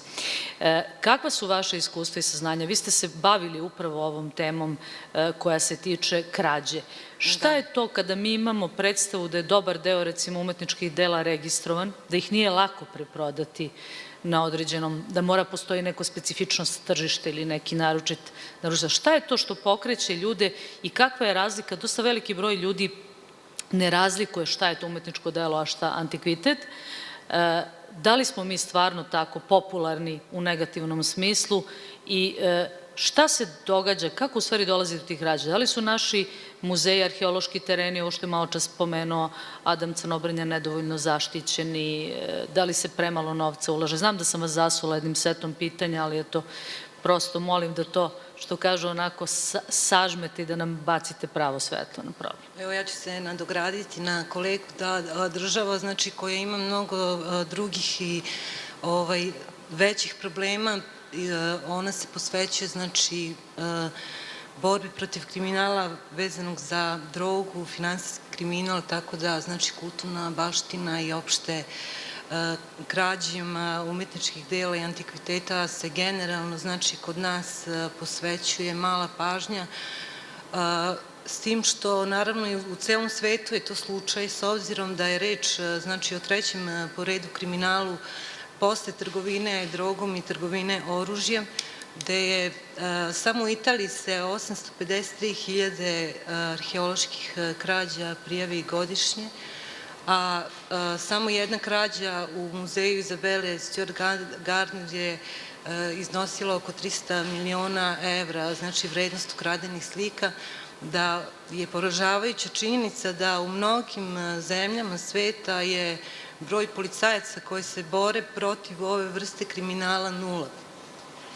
Tako da mogu da kažem da je s druge strane utešno da, s obzirom da je ta prva jedinica za borbu protiv kriminala u vezi sa umetnosti, ona je nastala 1969. godine povodom krađe čuvene Karavađove slike u oratorijumu Svetog Lorenca, koja se pripisuje sicilijanskoj mafiji. Znači, i to je najstarija evropska policija oformljena, znači, te 69. godine za borbu protiv kriminala u vezi sa umetninama u celoj Evropi, znači, italijanska policija. Tako da mi generalno ovde u okviru ministarstva, mislim, ja ne radim, ja radim na Policijskoj akademiji, znači imamo tu u stvari odsek u okviru te jedinice za organizovani kriminal koji je formiran, što je jako pozitivno, mislim, za početak. S druge strane, vezano za ove krađe, odmah sam se inspirisala da kažem da Krivični zakonik, na primer, Republike Srbije 2006. godine, znači nije imao u svom nije sankcionisao nedozvoljeno izvođenje arheoloških radova, što je potpuno, mislim, nešto što zaista, što kaže kolega arheolog, je nezamislivo, da tako da je, znači, on sad ponovo uveden, tako da u tom, znači, periodu jednostavno je bilo slobodno, tako reći, pošto nije postojalo krivično delo u Krivičnom zakoniku sankcionisanja nedozvoljenog izvođenja arheoloških radova, znači, generalno je bilo slobodno bavljenje, mislim, što je išlo, pošto kriminalci generalno, znači, koriste upravo sve te nedostatke u zakonodavstvu, u sistemu zaštite i tako dalje. Sada, vezano za arheološke krađe, znači, generalno je problem upravo nedostatak.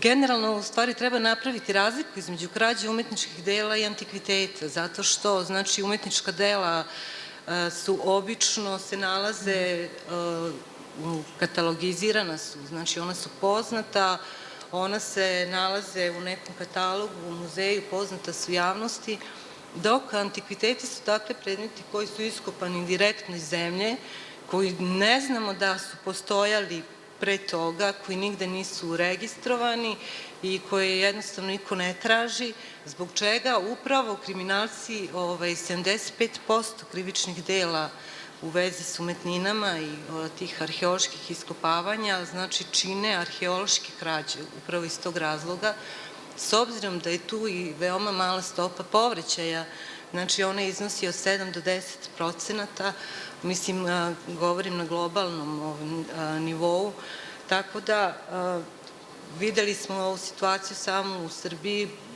Avarskog pojasa, znači, jednog od najluksuznijih nalaza na našoj teritoriji, jedne, znači, kopče koje potiče iz vizantijske carske radionice iz 7. veka, koja je prema ocenama same instituta procenjena na tržištu, njena vrednost bi iznosila 1.000.000 evra. Znači, tu je odmah ona je naravno pronađena zahvaljujući tom sukobu tih dilera, dilerskih mreža, znači, koji su hteli da dođu u posed i tu, znači, upravo se srećemo sa tim problemom, a to je, znači, da je reč o jednom nalazu koji ima izuzetan značaj za našu kulturu, za naše područje, znači, za taj period, da ono, znači, nije bilo ni inventari, mislim, nije moguće bilo da bude, znači, to je veliki problem koji predstavlja. Znači, da, slučajem te mreže se nisu dilerske sukobile, mi znači ne bismo na kraju ni znali da postoji taj avarski pojas i mislim pitanje je znači gde bi on završio, pošto obično naši antikviteti se krijumčare znači u zemlje koje imaju veliku kupovnu moć. I ne znači samo da smo mi zemlja preko koje prelaze razni putevi, što ovim autobuskim, što železničkim i vazdušnim putem, nego smo znači zemlja izvor, zato što je znači Srbija zemlja koja je, mislim, na čijoj teritoriji se nalazila rimska, vizantijska, ne znam, srednjovekovna srpska umetnost sve do danas. S druge strane, pored tog problema, znači, arheoloških krađi, postoji u Srbiji generalno problem i krađe relikvija, tako da je u manastiru Sopoćani su 3 bugarska učinioca ukrali mošti Svetog Kozme i Damjana, koje su se tu, mislim, premeštena iz manastira Zočišta sa Kosova. Oni su, znači, uhvaćeni, mošti su vraćene manastiru i dobili su, znači, kaznu, mislim, jedan od njih na godinu dana, dvoje po 6 meseci, znači, takođe u Pirotu krađe u crkvi Svetog Haralampija, krađe moštiju i znači generalno ako istorijski gledamo, pošto te krađe relikvija, one su mislim prisutne tokom istorije, mislim i najviše u karolinškoj epohi, kada su masovno organizovane kriminalne grupe krale te, mislim da ih nazovem pod znacima navoda, organizovane grupe kriminalaca, krale i premeštale translaciju, vršile tih moštiju, međutim to su znači razlozi generalno gledano tako bili druge prirode. Znači, ekonomske, kao što je, ne znam, translacija ovih moštiju Svetog Nikole ili Svetog Marka. Znači, dok je sad te krađe moštiju svetasa, ostataka, znači njihovih ili predmeta koji su bili u vezi sa njima, one su inspirisane, znači, samo jednim razlogom, a to je finansijska dobit. Takođe, ikone su na meti učinilaca krađe zato što su crkve veoma malo zaštićene, to jest kako muzeji poboljšaju svoje obezbeđenje, onda se kriminalci usmeravaju na mesta koje su manje zaštićena.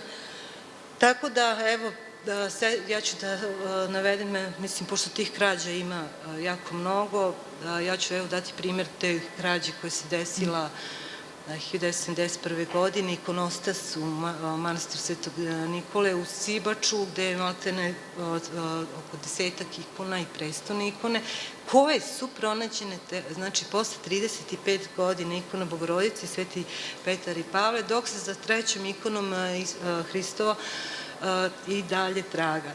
Što hoću da kažem da krađe tih umetničkih dela i antikviteta, znači one obično kad se neki predmet ukrade, mislim koji je vredan, on će se pojaviti tek nakon jednog dugog niza godina. Nekad može da prođe, evo kao što je slučaj sa tim sibačkim prestonim ikonama, 35 godina, nekad može da prođe 50 godina i one se čak mogu pojaviti na nekom drugom kraju sveta. Što se tiče balkanskog tržišta, naše tržište je generalno tržište manje vrednih dobara, koji više u stvari idu na količinu nego kvalitet, kako vlasti i opšte državni organi ne bi obratili pažnju na te krađe. Tako da, znači, je Srbija na tom isto tako putu tih svih država naših. Te krađe, naravno, u zemljama kao što je naša, podstiču nove elite koje žele kupovinom, mislim, ne samo antikviteta, umetničkih dela i ostalo, da kupe svoj status, zbog čega smo mi generalno, znači, koje nemaju znanja, nemaju obrazovanja iz umetnosti, koji kupuju sve, što naravno stvara prostor za organizovani kriminal, Tako da, znači, ono što je rekao Bourdieu, znači, takva je naša prosto sudbina da naše nove elite žele da oponašaju u stvari te običaje stare aristokratije, a ta aristokratija je, nažalost, i prinuđena da prodaje za bud zašto, kako bi preživjela svoje umetnine koje je imao u svojoj tradiciji. Što se tiče samih krađa tih, znači, to je kriminal koji se to je najprefinjeniji vid kriminala i on se najteže istražuje zato što u taj kriminal su uključene veoma široka gama ljudi, znači od seljaka do tih bogatih prefinjenih kolekcionara, što stvara, onda taj svet je jako ambivalentan, mislim što govori sam slučaj Marloa, koji je kao ambasador u Ankoru ukrao te reljefe, tako znači jako je široka grama i svako ko je na nekom mestu u toj hijerarhiji, u toj širokoj gami ljudi, on može da zloupotrebi znači svoju poziciju. Kažem, poznat je onaj slučaj profesora koji je bio specijalista za kineski porcelan, znači koji je bio ekspert, a ujedno je otuđivao taj porcelan s kojim je bio u dodiru. Onda tu su naravno učinioci koji rade za naručioce, mislim koji tačno određuju umetnička dela koja će biti ukradena i u tom momentu se zna kako su ta dela, gde se nalaze, kako su čuvana, onda se naravno pravi cela ta istorija, provenijencija falsifikuje tih umetničkih dela kako bi ona mogla da se izbace na umetničko tržište i kako bi mogla da dostignu što veću cenu. Draga Renata, nažalost, slušajući vas, to je čitava jedna lepeza, neiscrpna lepeza. Mislim da bi danas pisci avanturističkih i kriminalističkih romana bili silno srećni i dobri scenaristi da sede ovde s nama. Nažalost, mi nismo u poziciji da možemo da kažemo da ćemo zauvek zaustaviti ratove, elementarne nepogode, zemljotrese i krađe, ali jesmo u poziciji da možemo preventivno da štitimo baštinu. Iz tog razloga ja sam na ovaj razgovor pozvala Vesnu Živković. Ona je bila vrlo strpljiva, saslušala je, neće mi zameriti. Želela sam da napravim jednu vrstu kroz vaše iskaze, jednu vrstu case study, jedan materijal koji će nam pomoći da stignemo do onoga što će nam Vesna reći. Ja bih samo napravila ovde mali diskurs, pošto sam sve vas predstavila, pa rekla sledeće. Vesna Živković je pre svega diplomirani arheolog, master preventivne konzervacije odradila na Univerzitetu Pariz 1 Panteon Sorbona, odbranila, sa završnim radom koji se odnosio na procenu rizika muzejskih zbirki. Doktorant je na programu Istorije i filozofije prirodnih nauka i tehnologije pri Veću za multidisciplinarne studije Univerziteta u Beogradu. Od 2001. godine radila u Narodnom muzeju u Beogradu, Odeljenju za preventivnu zaštitu. Dijana kao kustos preventivne konzervacije, učestvujući u razvoju službi aktivnosti preventivne konzervacije u Srbiji. Bila je uključena u osnivanje Odeljenja za preventivnu konzervaciju u Narodnom muzeju, a sada je odgovorna za Centar za preventivnu konzervaciju u Centralnom institutu za konzervaciju u Beogradu. Inače, pre svega stručnjak za ova vanredna stanja. Vesna, čuli ste naše današnje sagovornike, zapisali pedantno, vidim, više observacija. Možemo li mi u kojoj meri da se zaštitimo od svega ovoga o čemu smo danas slušali? Meni je jako zanimljivo da zapravo odgovor na vladino pitanje šta sve podrazumeva planiranje za vanredne situacije i na koji način se planiranje za vanredne situacije za kulturno nasleđe uključuje u postojeći sistem upravljanja vanrednim situacijama na nivou države ili regiona, taj odgovor dajemo na radionicama upravljanje vanrednim situacijama za kulturno nasleđe koje smo započeli, Centralni institut za konzervaciju započeo prošle godine u Banja Luci, baš podstaknuto poplavama koje su zahvatile Hrvatsku, Bosnu i Srbiju i dovele do oštećenja najviše arhivske građe i bibliotečkog materijala, a zatim muzeja i nepokretnog kulturnog nasleđa. Mi smo održali 3 radionice u Beogradu zbog velikog interesovanja i ja bih Vladu pozvala da sada pošalje na radionicu u Kraljevo, koja će biti 21. i 22. maja, da pošalje jednog kustosa, konzervatora i nekog od tehničke službe da bi dobili odgovore na ta pitanja, jer ćemo se 2 dana intenzivno baviti planiranjem za vanredne situacije i šta to sve, kao što ste rekli, podrazumeva. Sad, ja kada započinjem predavanje na tim radionicama govorim da postoje 2 osnovne zablude, a to je da mi smo nesposobni ili neadekvatni ili nedovoljni da bukvalno reagujemo u vanrednim situacijama, zato što to prevazilazi kapacitet ljudskih ili institucionalnih moći da se suoči sa posledicama vanredne situacije, bez obzira da li se radi o ljudskom rukom izazvane ili prirodnoj katastrofi. To je prva zabluda, zato što istina je, mi ne možemo da sprečimo pojavu zemljotresa, ali prevencijom i preventivnim merama, ulaganjem u preventivne mere, mi možemo da smanjimo posledice koje će biti, a upravo je Vlada rekao da nismo imali sreće u poplavama prošle godine, posledice bi bile ravne ili zemljotresu veličine 9 stepeni Richterove skale, što je potpuno razaranje, ili nekom drugom događaju ili čak ratnom događaju.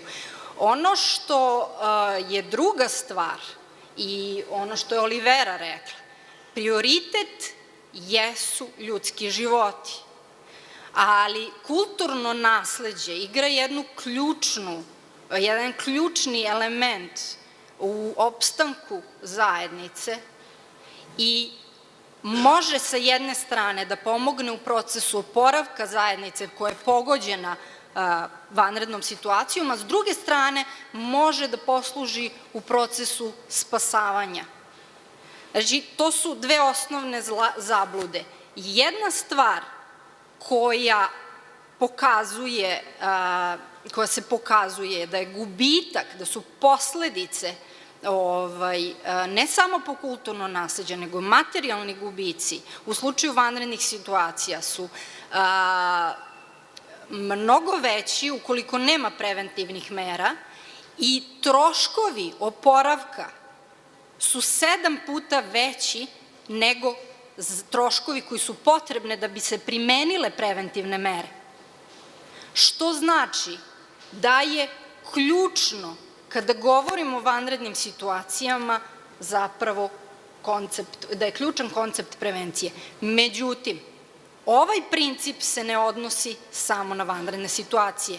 Ovaj princip se odnosi i na svakodnevno funkcionisanje institucija zaštite kulturnog nasleđa. I ja mislim da su u ovoj diskusiji kolege pokazale, zapravo govoreći o specifičnim situacijama, pokazale šta ne funkcioniše i šta nedostaje na generalnom nivou upravljanja muzejskim zbirkama, arheološkim lokalitetima, komunikaciji i nivou odlučivanja. I ono što je ključno, a to je da nedostaje sistematsko planiranje i korišćenje alata i pristupa koji bi doveli do opravdanih i odluka i pravilno usmerenih resursa. Mi govorimo o tome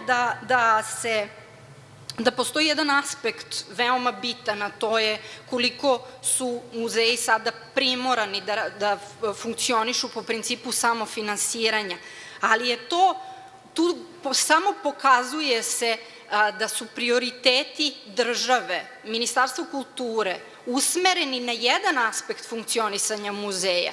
I tu se postavlja pitanje pravilnog usmeravanja sredstava. A onda dolazimo na to, postojanje strategije, ne samo kulturne politike, nego i zaštite kulturnog nasleđa, nezainteresovanost države, što je Adam spomenuo, paralelna praksa koja postoji, o kojoj je govorio gospodin Jokić, a koja se ne odnosi samo na specifičnu situaciju srpskog kulturnog nasleđa u bivšim republikama, nego se odnosi i na samu Srbiju. I generalno kada razmišljamo, ne uzimamo u obzir da prvo došlo je do promene koncepta konzervacije, koja je sveobuhvatan, koja podrazumeva sveobuhvatan pristup planiranju i donošenju odluka u zaštiti kulturnog nasleđa. Ne uzimamo u obzir u planovima koje pravimo i projektima koji se prave klimatske promene, a to je jako bitno ne samo za muzeje, nego i za arheološke lokalitete, odnosno za nepokretno kulturno nasleđe. 2004. godine Međunarodni panel za kontrolu klimatskih promena govori o tome da se predviđaju u stvari zapravo duži sušni periodi, ali padavine, povećanje njihovog intenziteta i dužine trajanja. Šta se desilo prošle godine? Imali smo u roku od 3 dana količinu padavina koja inače padne za 6 meseci. Republički hidrometeorološki zavod je imao te informacije unapred. Upozoravali su na to. Ali o čemu se radi? Mi kada razmišljamo ne samo o vanrednim situacijama, nego i o krađama, o generalnom funkcionisanju institucija kulture, princip je nikada se to nije desilo nama i niko to nije očekivao. I onda se nalazimo u situaciji da se donose ad hoc rešenja, kažem, bez obzira da li se radi o vanrednim situacijama ili se radi o svakodnevnom funkcionisanju institucija, i da se usmeravaju sredstva ne prema prioritetima, nego prema određenim trendovima. I sada, ja ću se vratiti samo na početak, zato što vi ste spomenuli Olivera Janka Šafarika i onda ste spomenuli šta se dešavalo tokom Prvog i Drugog svetskog rata. Ono što je jako bitno, tokom Prvog svetskog rata jedna osoba, mesni pisar, je spasavao deo zbirki Narodnog muzeja. Jedna osoba. Tokom Drugog svetskog rata smatra se da je veliku ulogu u zaštiti kulturnog nasleđa Srbije odigrao oficir nemačke vojske. Miroslavljevo jevanđelje je spasavao potpukovnik vojske Jugoslavije i zatim iguman manastira. Znači, govorimo o pojedincima, govorimo o intervenciji pojedinaca.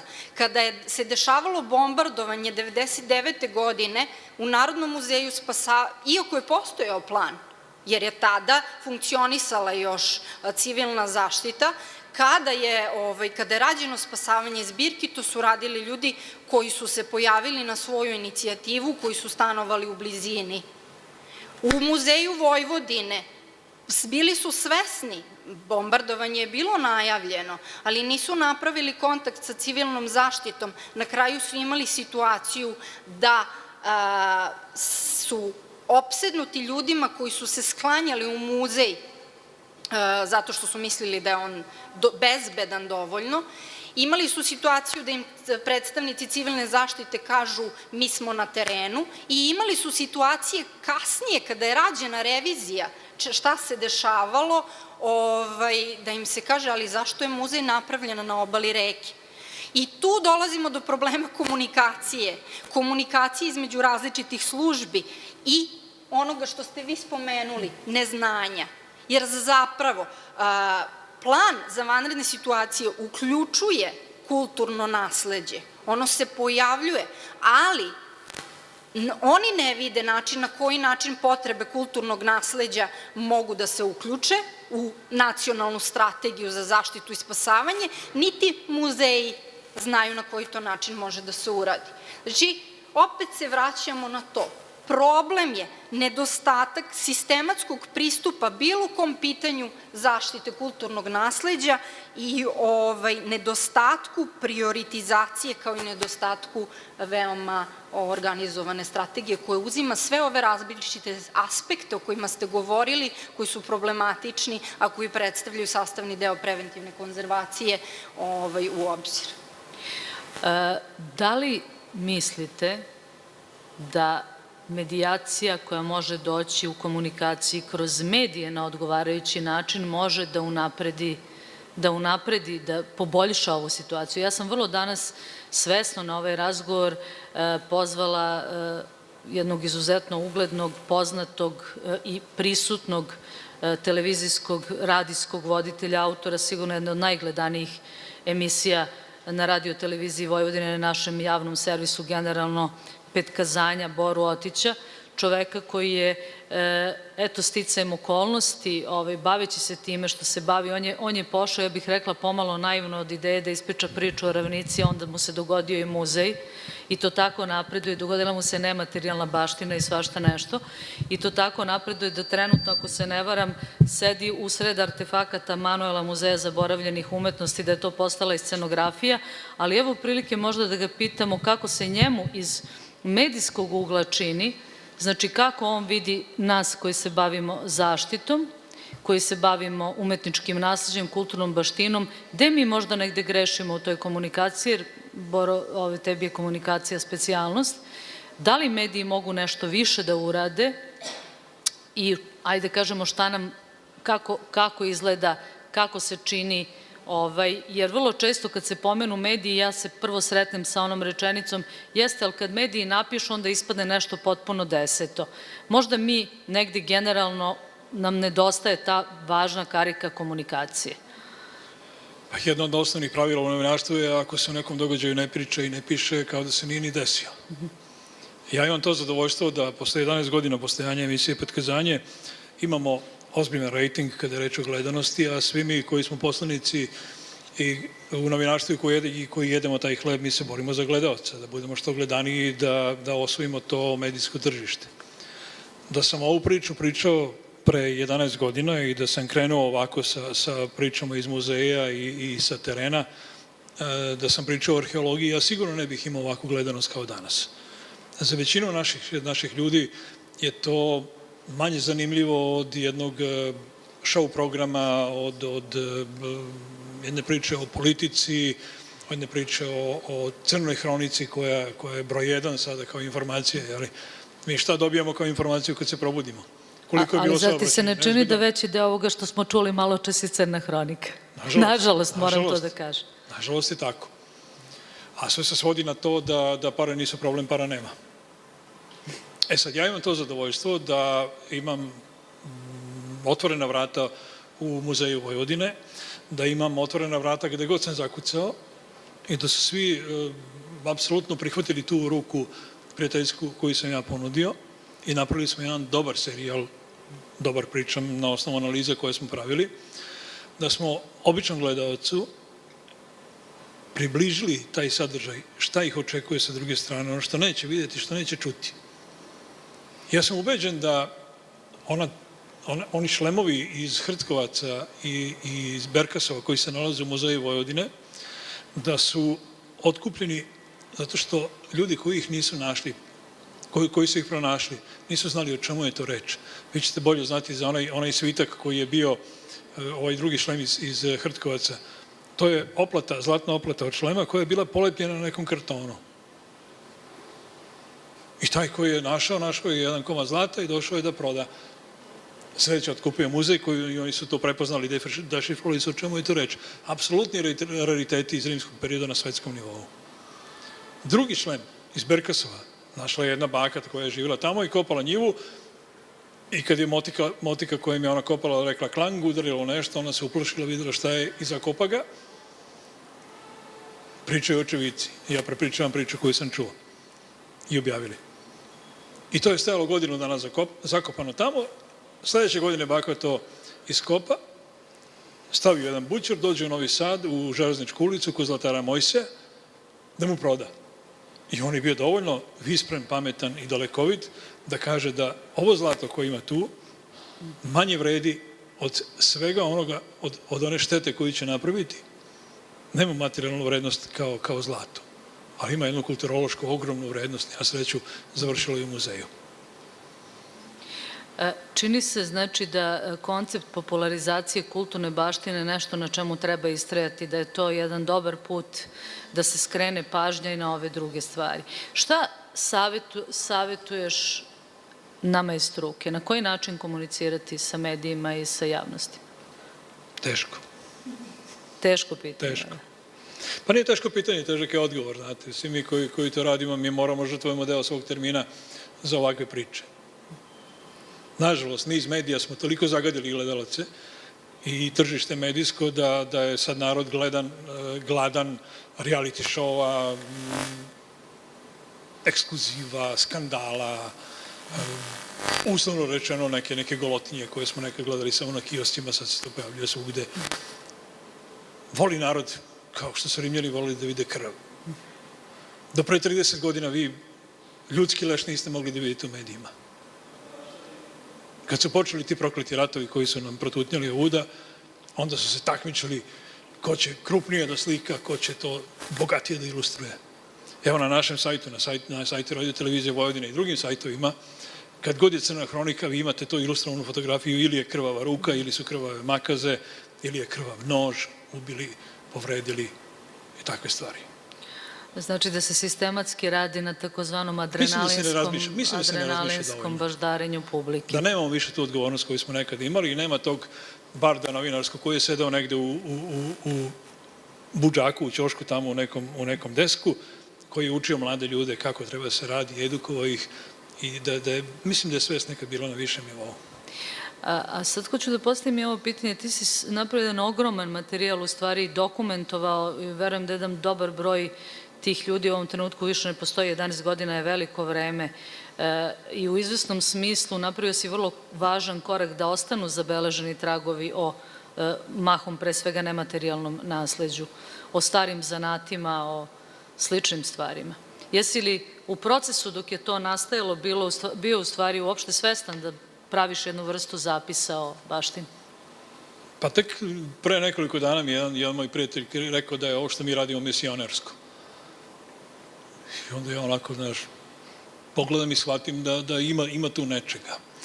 Pa nismo, mi smo rasli kako je rasla emisija, kako je vreme prolazilo, kako smo mi to radili, tako smo i izidali tu našu piramidu.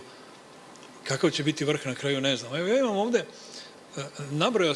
napisao sam u stvari onako iz glave 64 zanimanja koje smo mi obradili.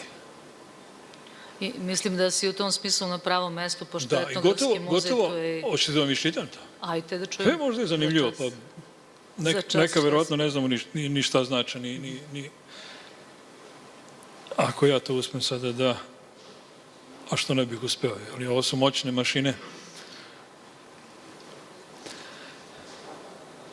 Ta interakcija naše emisije i omogućava da upravo to i radimo, jer smo je napravili tako da gledalci se sami jave, predlože temu, a kako smo mi došli do toga? Tako što smo, prvo zahvaljujući našim prijateljima i našoj komunikaciji sa ljudima koje poznajemo, pokazali narodu dobru volju i šta ćemo to da radimo, o čemu je reč.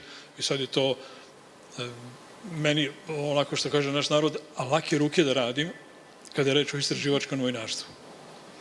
Imam ozbiljnu bazu podataka, imam ozbiljan telefonski imenik i apsolutno više nije problem napraviti emisiju koja je nekad trajala 100 minuta. Mi smo svake nedelje pravili jedan film, pričamo o terminu, o formatu 100 minuta, išlo svake nedelje, svaki 7 dana. Evo 11 godina radimo. Pa, pričali smo priču o Abadži, o Bačvaru, o Bunadži, Bombondži, Bozadži, Vunovlačaru, Duborescu, Duvanđiji, Kovaču, Kolaru, Koritaru, Korparu, Klomparu, Klamferu, Klavirštimeru, Kazandžiji, Krznaru, Moleru, o Saraču, pa onda o mlekadžijama, o mesarima, o modistima, o mašim bravarima, nožarima, o pančarima, obućarima, potkivačima, roletarima, suknarima, puškarima, pekarima, poslastičarima, o grobarima, o rukavičarima, o kamenorezcima, o traksalirima ili draksalirima, kako ih drugačije zovu, o trukerima, o tašnarima, o tepetarima, o tkačima. Poslednjeg tkača Damasta smo slikali u Bezdanu sa žakar razbojem, o krparama, o suknu, o farbarima, o fotografima, o šloserima, o štrikerima, o jorganđijama, o veziljama, majsteru za baletske patike koji je bio poslednji u Novom Sadu, o papučaru koji je iz Subotice, evo sad da napravim samo jednu malu digresiju, ako dozvolite, Bunjevci koji žive na severu Vojvodine imaju po tradiciji deo njihove narodne nošnje su papuče, za svaku priliku. svečane za udaju, za špacir, za crkvu, za kuću, za ovo, za ono. I postoji jedan majstor, taj jedan majstor legne u krevet, hoće da umre. Nema naslednika.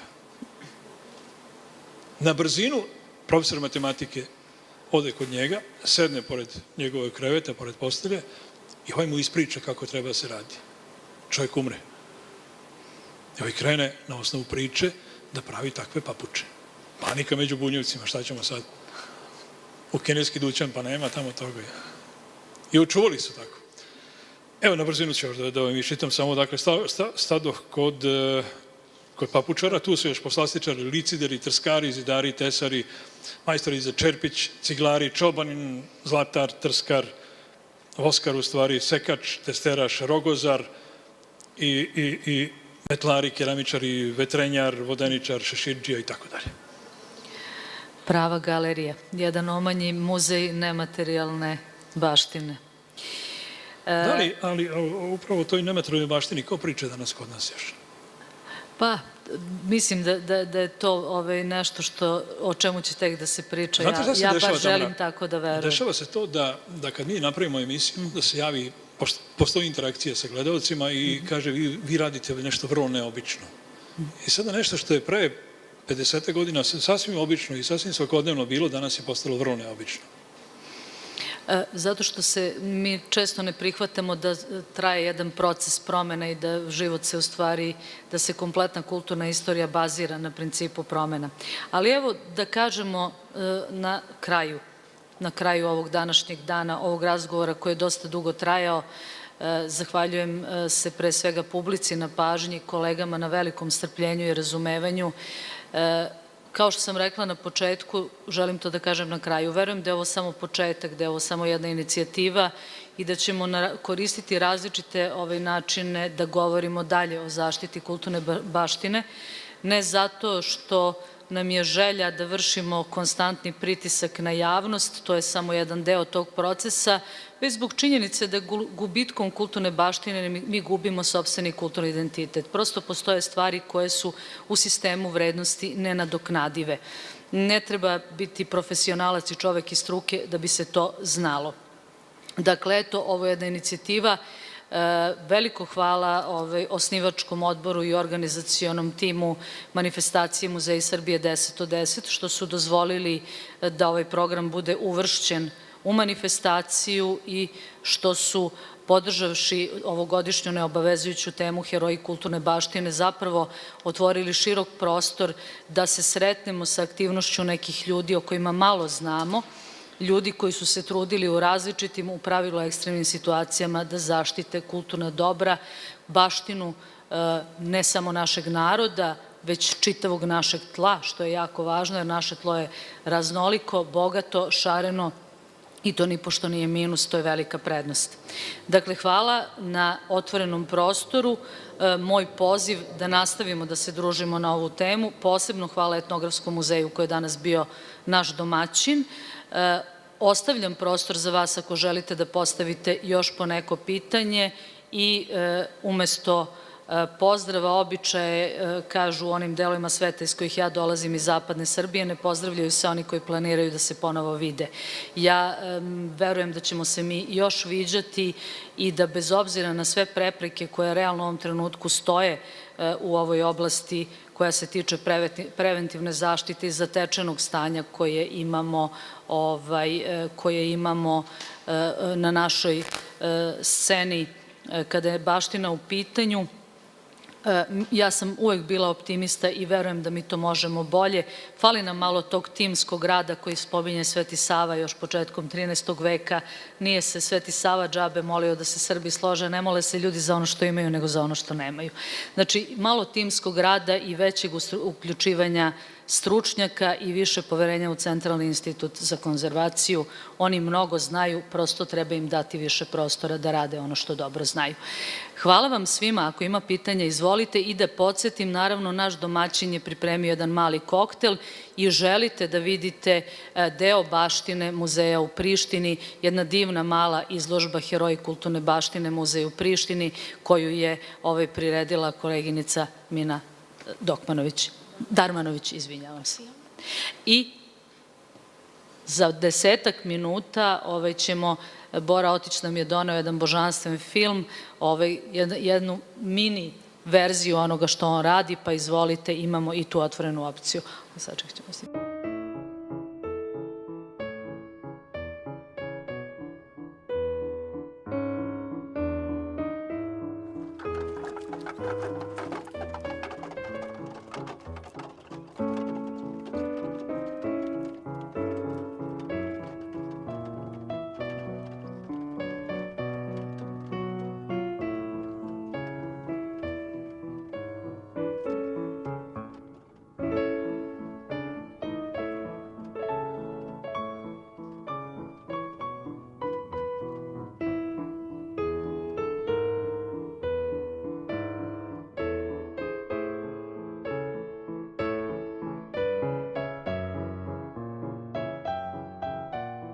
Šta je čeneja, a šta su čenejski salaši? Kako ste vi to podelili?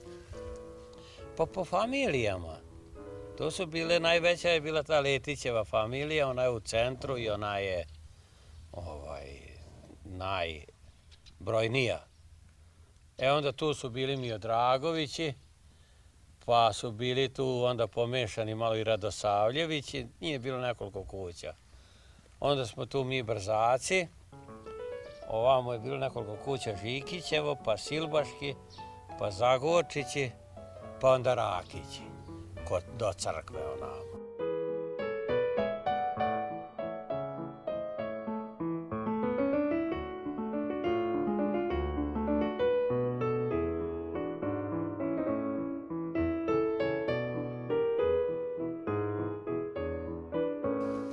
Ko je najstariji na Čeniju? Moja mati. Moja mati i neki tamo, došao on iz Gradišta,